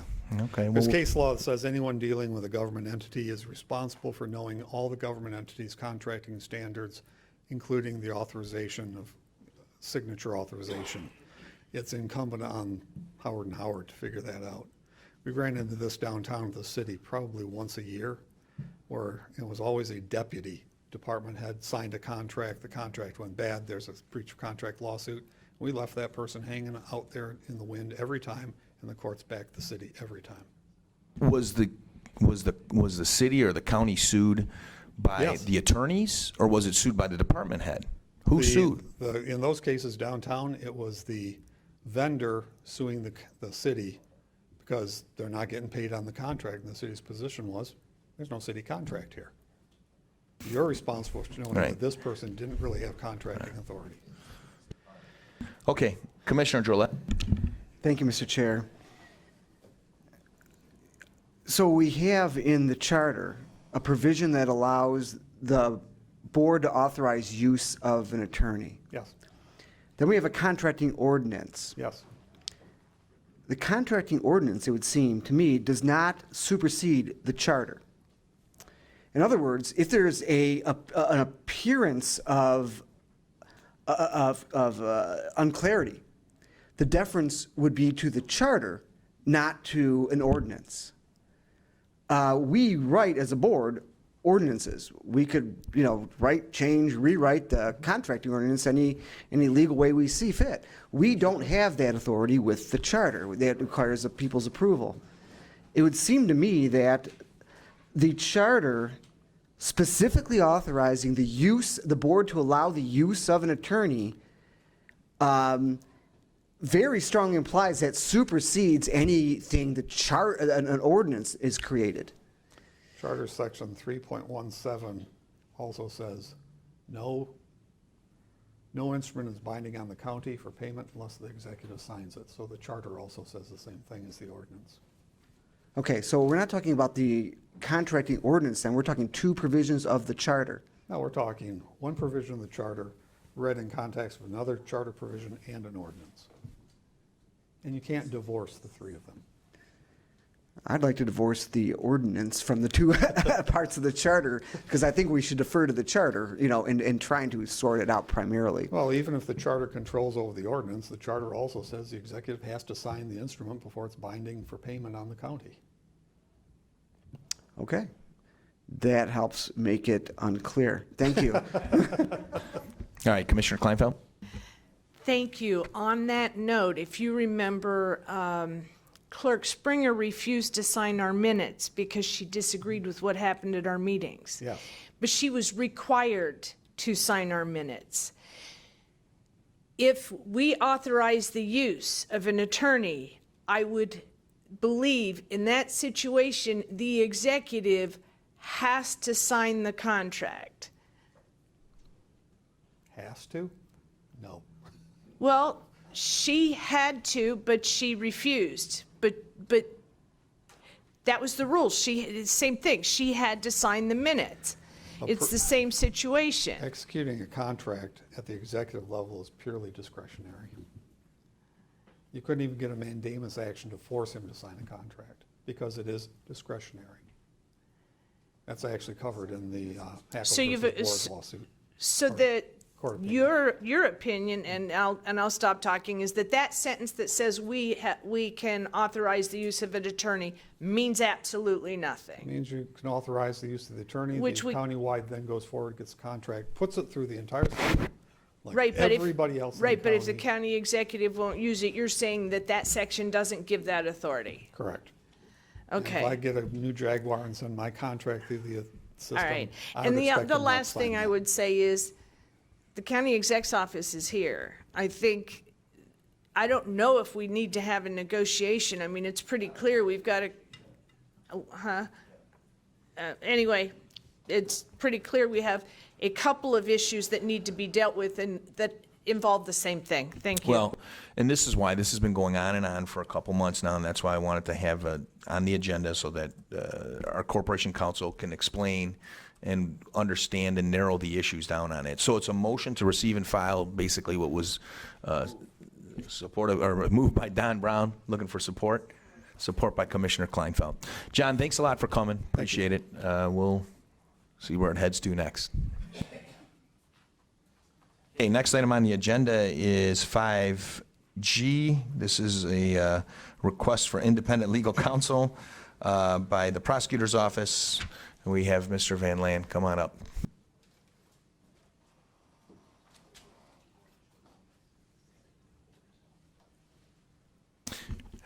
Josh, I assume you heard every, ooh, you got a Charlie horse there, that's no fun. Take your time. I'm sure you heard everything that was just said, and I think we understand in part what you're coming up here for, so be brief if you can. I don't have anything else you have that I requested. Receive and file that. I'll move to receive and file as requested. Is there support? Support by Commissioner Drollet, moved by Commissioner Brown. Not this one. This is to determine whether or not we would forward it to full board. Well, he can do that. It's within the rules. I withdraw my motion. All right. Okay. Move to forward it to full board. How about that? Support to full board. Move to forward to full board. Support from anybody? Going once? I'll support it to go to full board for discussion next week. But we got to vote on it, so let's vote. Unless there's discussion. Sure.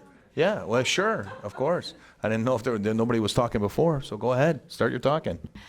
Oh, because there wasn't a motion before, now there's a motion. In Howard, there was a clear and direct conflict that we knew of. And so Noak and Noak. in Noak, which was was the attorney.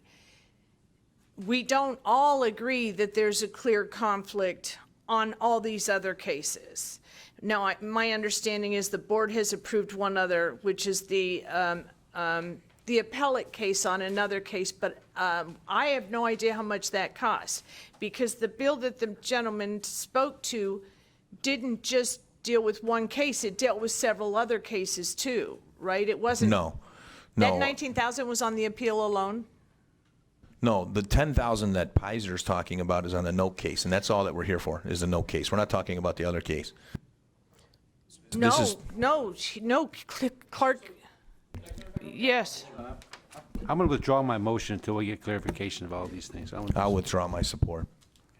Go ahead, Josh. Before so the request today is only to seek independent counsel to pursue payment on those cases in which the board has authorized independent counsel.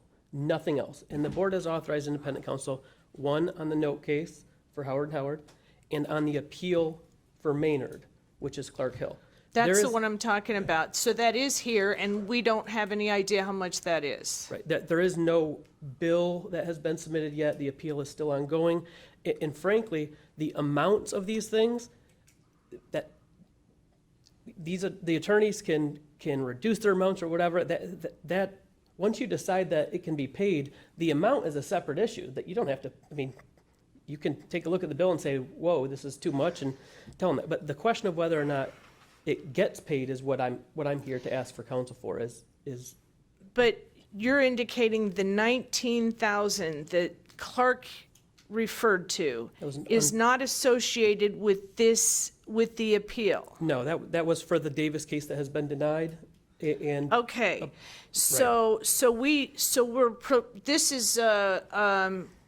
We're getting the cart ahead of the horse, because number one, we don't know if the county exec's going to agree to sign a contract in Howard, and number two, we don't even know how much Clark is attempting to get paid for that appeal that went very quickly, didn't it? It would have been also like the other, it's not still going, is it? The appeal is still going. It is And still- and it hadn't even, the appeal was, had not technically even begun. We were waiting on transcripts and waiting for the board to decide on whether to grant counsel. Aside from that, though, I'm not asking for any payment of any amount today. Today, I understand what you're asking, but whether or not I give it to you is directly related to all of those things.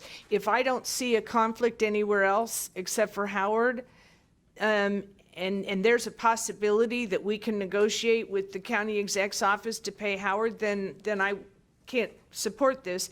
I'm saying it's preliminary anyway, because we don't even know what bills, I don't think the board set a dollar amount on the clerk, on the appeal, and I'm concerned about that.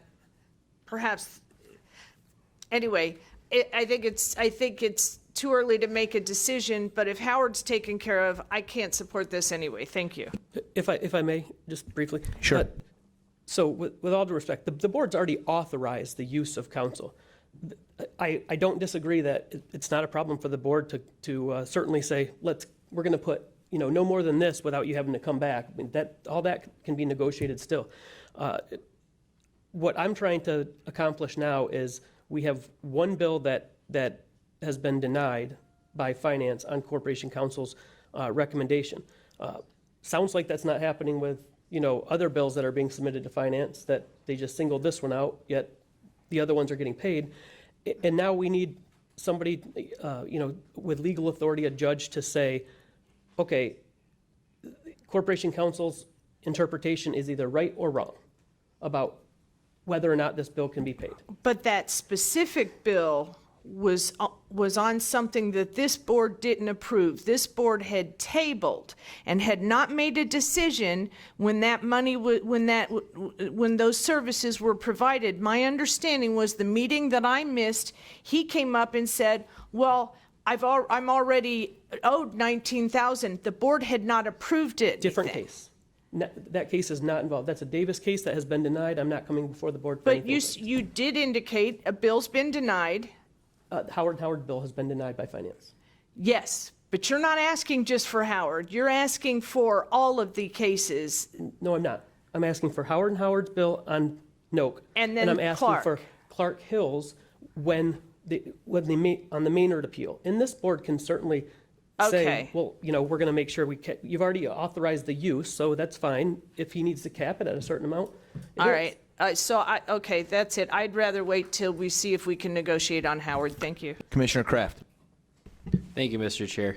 Josh, so everything you're asking for right now, this board has approved the use of going forward. Yes. This has 100%. already been done for everything that's here now in front of us. Yes, and I actually think that Mr. Shapka would agree that that's all I'm asking for today, is just what's been approved. I'm trying to make this as simple as possible for the whole body to understand, because this can lead to other things that Commissioner Drollet and Commissioner Kleinfeld brought up with the clarification in the charter as to what this body can do. And if we do approve that, like you mentioned, the carve out from John, if it's a carve out or not, on our approving the use of, if that means that also means payment of somewhere down the road. So this may add some clarity to that. That is the lawsuit. Okay. That is exactly the lawsuit. Thank you, is Josh. whether Thank you, he's Mr. correct. Chair. Josh, so if we authorize, are you then going to go to the executive and ask for a contract with an attorney? So, two things. One, I wouldn't do that anyway. I would talk to the attorney about it. And two, I disagree with Corporation Counsel, and the attorneys disagree with Corporation Counsel. There are exceptions to the county executive having to sign a contract, one of those being where a public official is required by law or ordinance or rule to sign a contract himself. And as you know, as an attorney, the client signs the contract. So, it doesn't matter who's paying the bill for the attorney. The person who signs the contract is the client. So, Eric Smith, which, by the way, the client, I know that was the question earlier, the very first part of the page says Eric Smith, Macomb County Prosecuting Attorney, and then the portion about who you and who we are says you includes you and your entity or entities or person or persons that we provide services to in this case.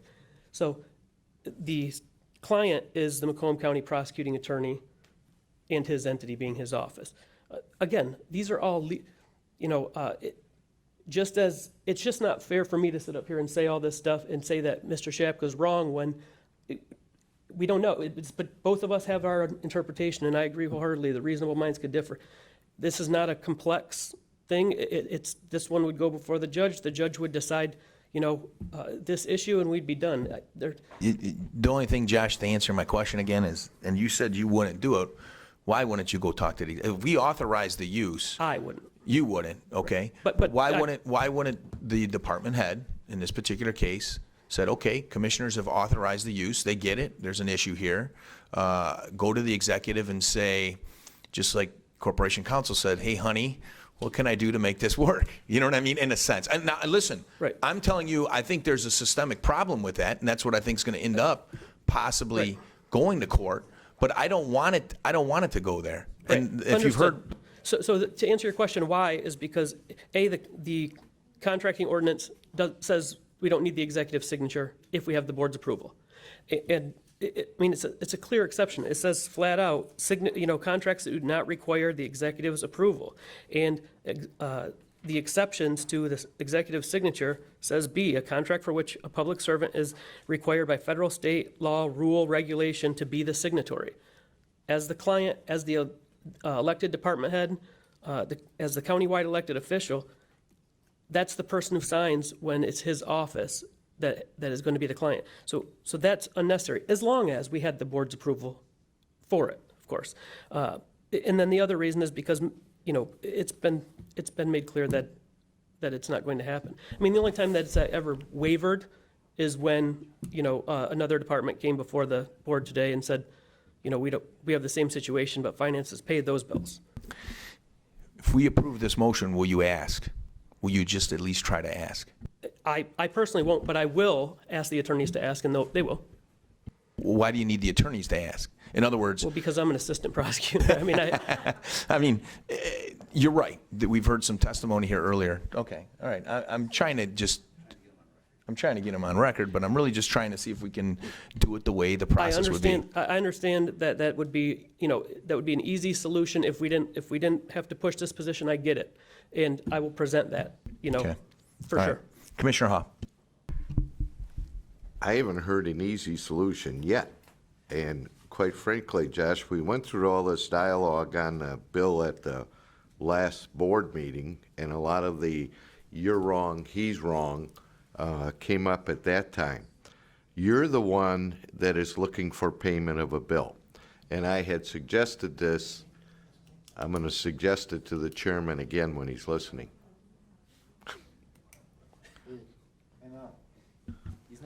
I said I wasn't going to suggest it until you were listening this time. You know me, I'm always talking to somebody else. I had made this suggestion last time. They're looking for payment, and it was kind of almost a rhetorical statement. This time it's not. If he's looking for payment from him, then let him sue him. And why do we have to approve or get involved in this in any way? I don't think we have to. I think the most important thing was for today is for everybody to understand the issues. And then it's up for individual commissioners to decide if you want to adopt his motion, his request. He's asking for an attorney to do that. He's asking for an attorney essentially to sue the county to figure out who should pay an attorney who was authorized to do work, all right, for a department head. So I understand your analysis completely, Commissioner Ha. Thank you. And I think, those are decisions each of us have to make and how we decide to do this. But I think what's important about what we did today is you've heard our corporation counsel. You understand the difference between authorizing use, and you understand the difference between contracting. And you understand this particular case with this particular department head and under the circumstances is unfortunately very unique. And when those things happen, I know Corporation Counsel thinks he's done the research on it, and he probably has. He's a good attorney. Things like this that are unique end up in court. And what I like to do when I'm here is I don't like to wear my attorney hat. I like to wear my commissioner hat. I like to save money. I like to give $300,000 to the sheriff instead of $300,000 to attorneys. So that's where I stand. But anyway, If I could just Commissioner respond, Sauger? Commissioner Hoff, Go ahead. just briefly, I understand what you're saying too, but this is something that, as a board, has already been authorized. The board already said, yes, you can get independent counsel to represent you in this case. And so now what's happened is we've done that, we've followed the procedure, the bill has been submitted for payment, and it's been, essentially torn up and thrown away and said, we don't care what the board says.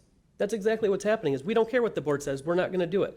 So, with all due respect, I get now that I have to come back before you and say, hey, I talked to the board's independent counsel. I asked him if he could, if there's anything he could do to resolve. I mean, the board could technically, sue for finance, whatever.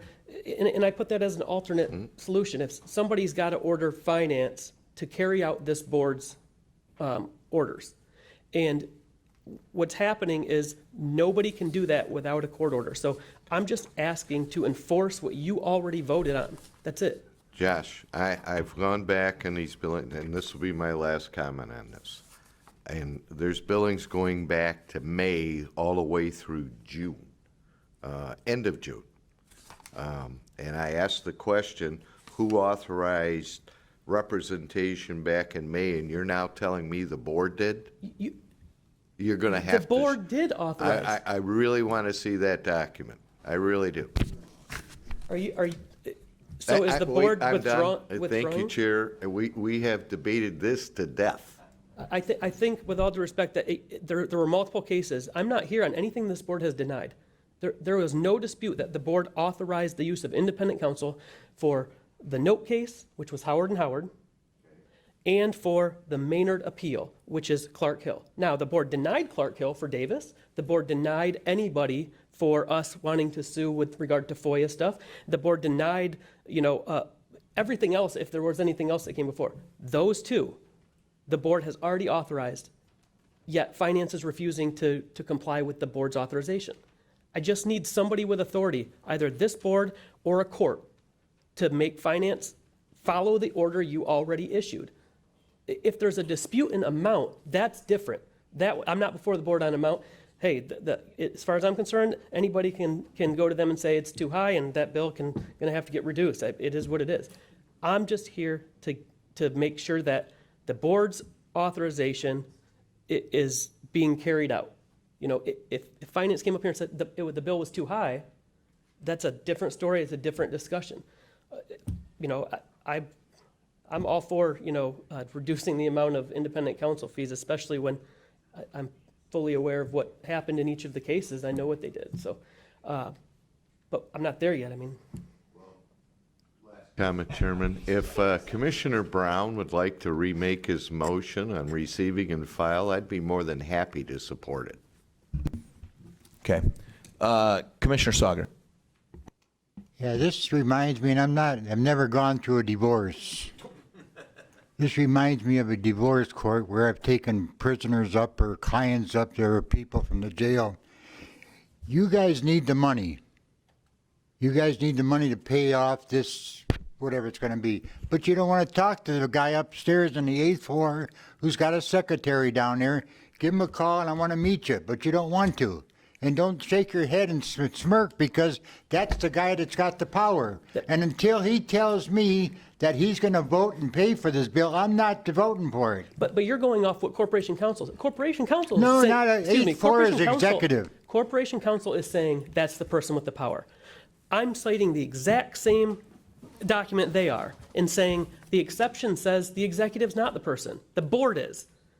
This is a legal and this is I didn't intend to come before the board with legal arguments. It's a legal argument. It's a legitimate. In fact, Ms. Kleinfeld said it best: is reasonable minds differ on whether or not this requires the executive approval. And frankly, I'm not sure how the executive could be called upon to sign off on something that technically is against his appointed, corporation counsel. It just doesn't make logical sense, which is exactly why this provision is in here, saying we don't need it when we have the board's approval. So I did go to the person who has to give us approval, you guys. They don't want to follow what you said because they still want to be the one who says, well, we have to have a say in it. And just like Mr. Chapka said when he was standing up here, even if you guys do your job and you carry out what the voters elected you to do, the executive just has the entire power to say, I'm not going to do it. No, he has veto authority. And he could have vetoed this decision within 10 days, and he didn't. So the board's, as far as I'm concerned, this board's authorization on both of them is legit. It should be enforced, and finance refuses to comply with it because they're going, with respect to finance, they're just asking their attorney, Corporation Counsel, who's telling them one thing. And this is not it really isn't as contentious as the other things have been. They agree on one interpretation, we agree on the other. Doing the same thing we did 2 weeks ago. Let me just end my comments and say this. What do we have an executive for, period? All right, Commissioner Lucido. I guess I just need clarification on what exactly we are voting for, because I feel like if we vote to support it, does it matter if it's not going to follow through? If we're receiving and filing it, then where's that going? We're just, no action is being taken. That would be correct if it's a receive and file. Okay. Well, no, it's not as a receive and file. It's either a motion to approve the report or not. The other one, on 5F, was receive and file, so we could understand some of these Right. things. So if we receive and file this, nothing happens. That's correct. But More dialogue. technically, also, if you vote to allow us to retain independent counsel, that's still going to get denied by finance. Right. With the exception of whatever happens in the case. If we happen to be correct about the interpretation, then your authorization to go forward with the suit will then allow us to have the attorney who had to bring the suit paid for, as well as the two that you've approved before. If they say we're wrong, then, hey, we're looking at, something else, a different way to pay for it. I'm just going to interrupt real quick. Wouldn't it be good if you just went down to the 8th floor and asked them if they could pay the bill? I'll be as clear as I can. I will do that. Somebody from our office or a representative will do that. I'm sorry if I was wishy-washy. no, about it. What I that- meant was I personally won't do it. I know that. I understand Yes. you won't do it. Somebody That from would your office go streamline down things. there. Just somebody from your office go down there and say, hey, listen, would you agree to negotiate something here with Howard and Howard? And would you agree to finish out whatever this thing is to Clark Hill for the Maynard appeal? Do that, and then maybe if we get something that says no, then we have to come back. Right. Come back to it. And should that be the procedure? If it's going to be easier just to do that, we would do that. The only reason why I say is because you're right. We've authorized you for those two.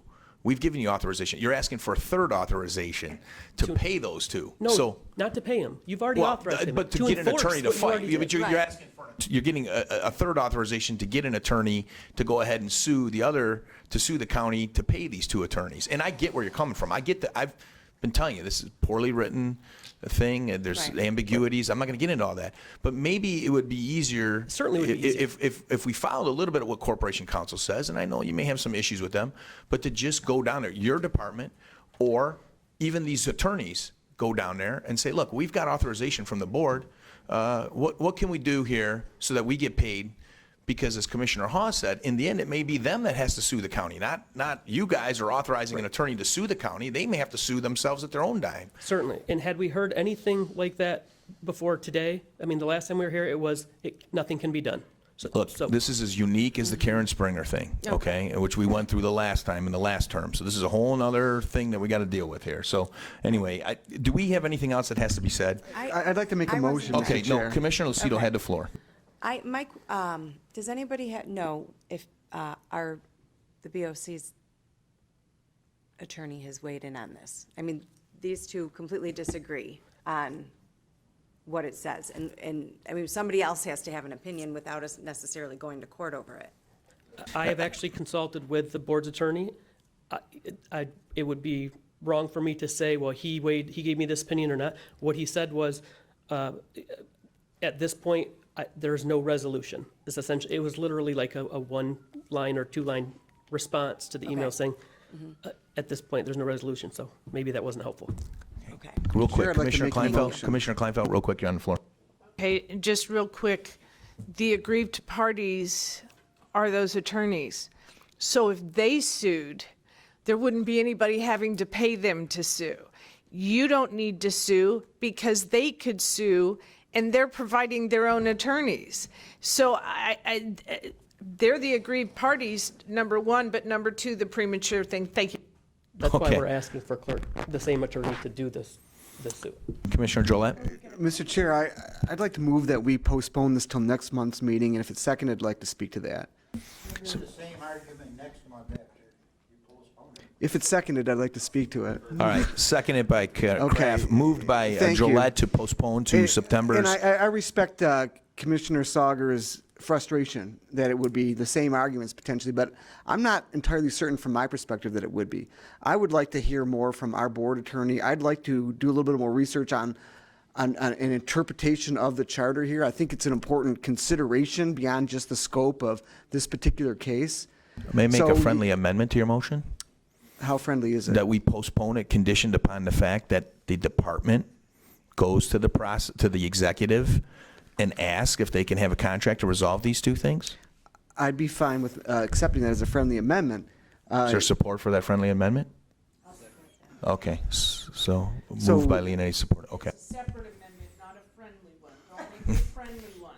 It's an unfriendly amendment, but I'm okay with it. So, yeah, I realize that this is frustrating and difficult and convoluted, but it does raise some questions that I think I would like a little bit more time to analyze. And not that I want to kick it down the can anymore. I realize it's been kicked down the can a lot, but it really does deal with something that could be fundamental to the interpretation of the charter. So I would hope that we would postpone it 1 month to give us a little bit more time to get with our attorney and to give them a chance to approach the executive, even though if the executive does agree, it doesn't really resolve the central conflict that may be at stake, as far as the charter is concerned. So that's my motion. Thank you, Mr. And Chair. there's certainly easier ways to resolve that possibly. All right, so here's the motion on the table. A motion to postpone this to a September Records and Public and Courts, my committee, wonderful, with the condition that in between this time that the department head or the attorneys involved will directly contact the executive's department and directly try to resolve this without need of any further legal action. Motion on the table.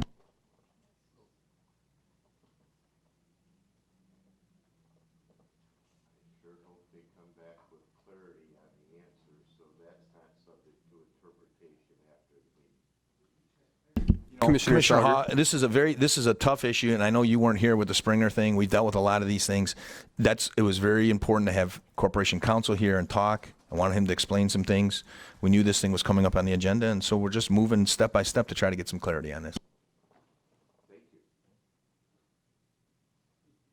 Okay, the motion passes 7-1 with Commissioner Sauger voting no. Okay. Going to move on now to new business. Is there any new business? Commissioner Drollet. Thank you, Mr. Chair. The orange sheet that was distributed to us states that we hired the firm VRJS to do the jail study, and it says VRJS invoices in addition to $240,000 contract approved by the Board of Commissioners. My question is, I thought that we approved contracts substantially in excess of $240,000 for VRJS, or am I wrong about that? I guess that's to Crystal. When the sheet says $240,000 that we have approved, I thought it was more than that, substantially more than that, for them to do the jail study and so forth.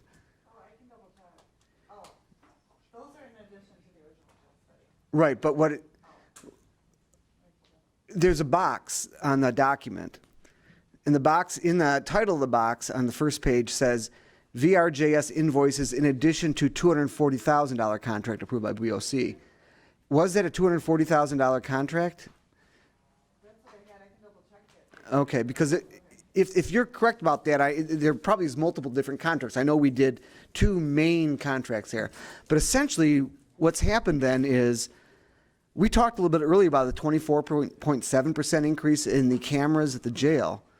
What we're looking at is essentially a 70% increase in checks just under $35,000 that have been approved or that have been paid above that 240 that was approved. So if you could double check to see if that was a $240,000 approval. Yeah, I remember there was 2 major phases.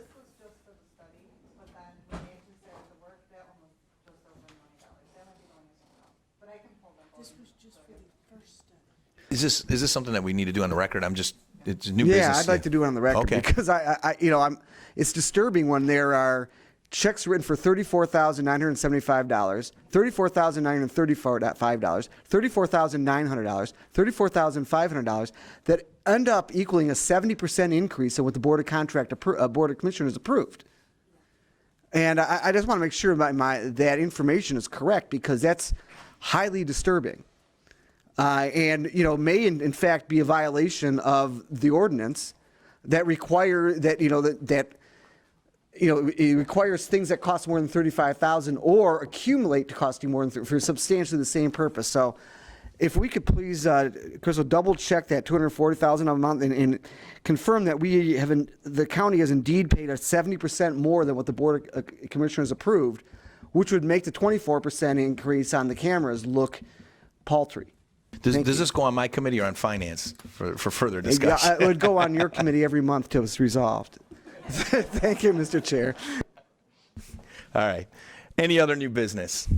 Okay, Commissioner Kleinfeld. Just to let you know, I don't know why, but I have a MAC meeting next Wednesday, just 4 days before we'll be there for a MAC meeting, but I have to attend it, so I will be missing that meeting. And yes, it is a violation of the ordinance. All right. Thank you. Okay, just one other. Anybody else have any other new business? Okay, as all of you know, Commissioner Myjack's father passed away. Tonight is the showing at the funeral home. It's at, oh boy, give me a second here. Ryan Road and 18 Mile Road. I don't know the name of the funeral home, but I know where to go. So Ryan Road and 18 Mile Road. And then tomorrow at the same place, there'll be a showing at 10 and then 11 for services. So if anybody needs any further information, just text me, but I think it was emailed to everybody. Any other? Yeah. Yep, that's it. You should have received an email from Patty. Any other new business? Okay.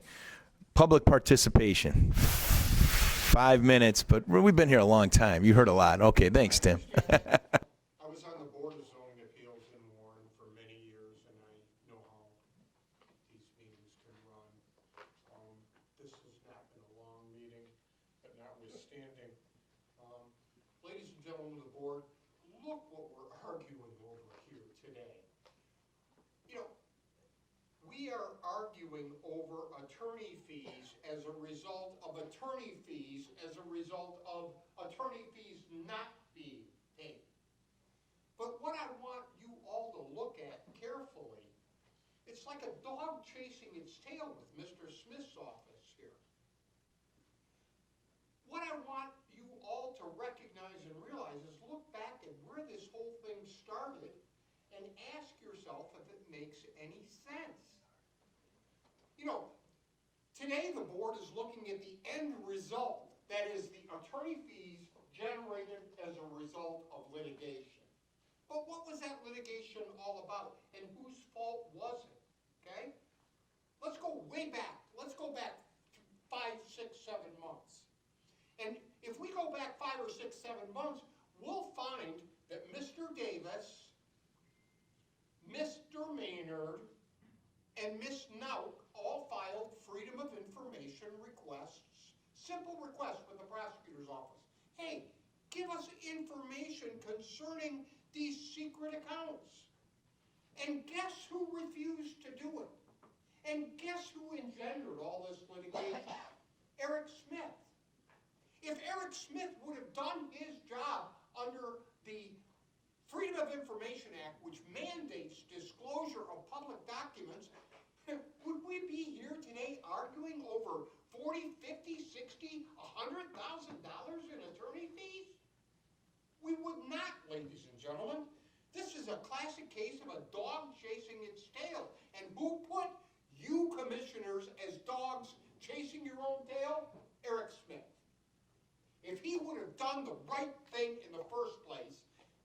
this information, we would have never needed attorneys, and we would have never been here talking about $40, $50, $60, $70,000 of county money in attorney fees. Shame on Eric Smith for putting you in this position.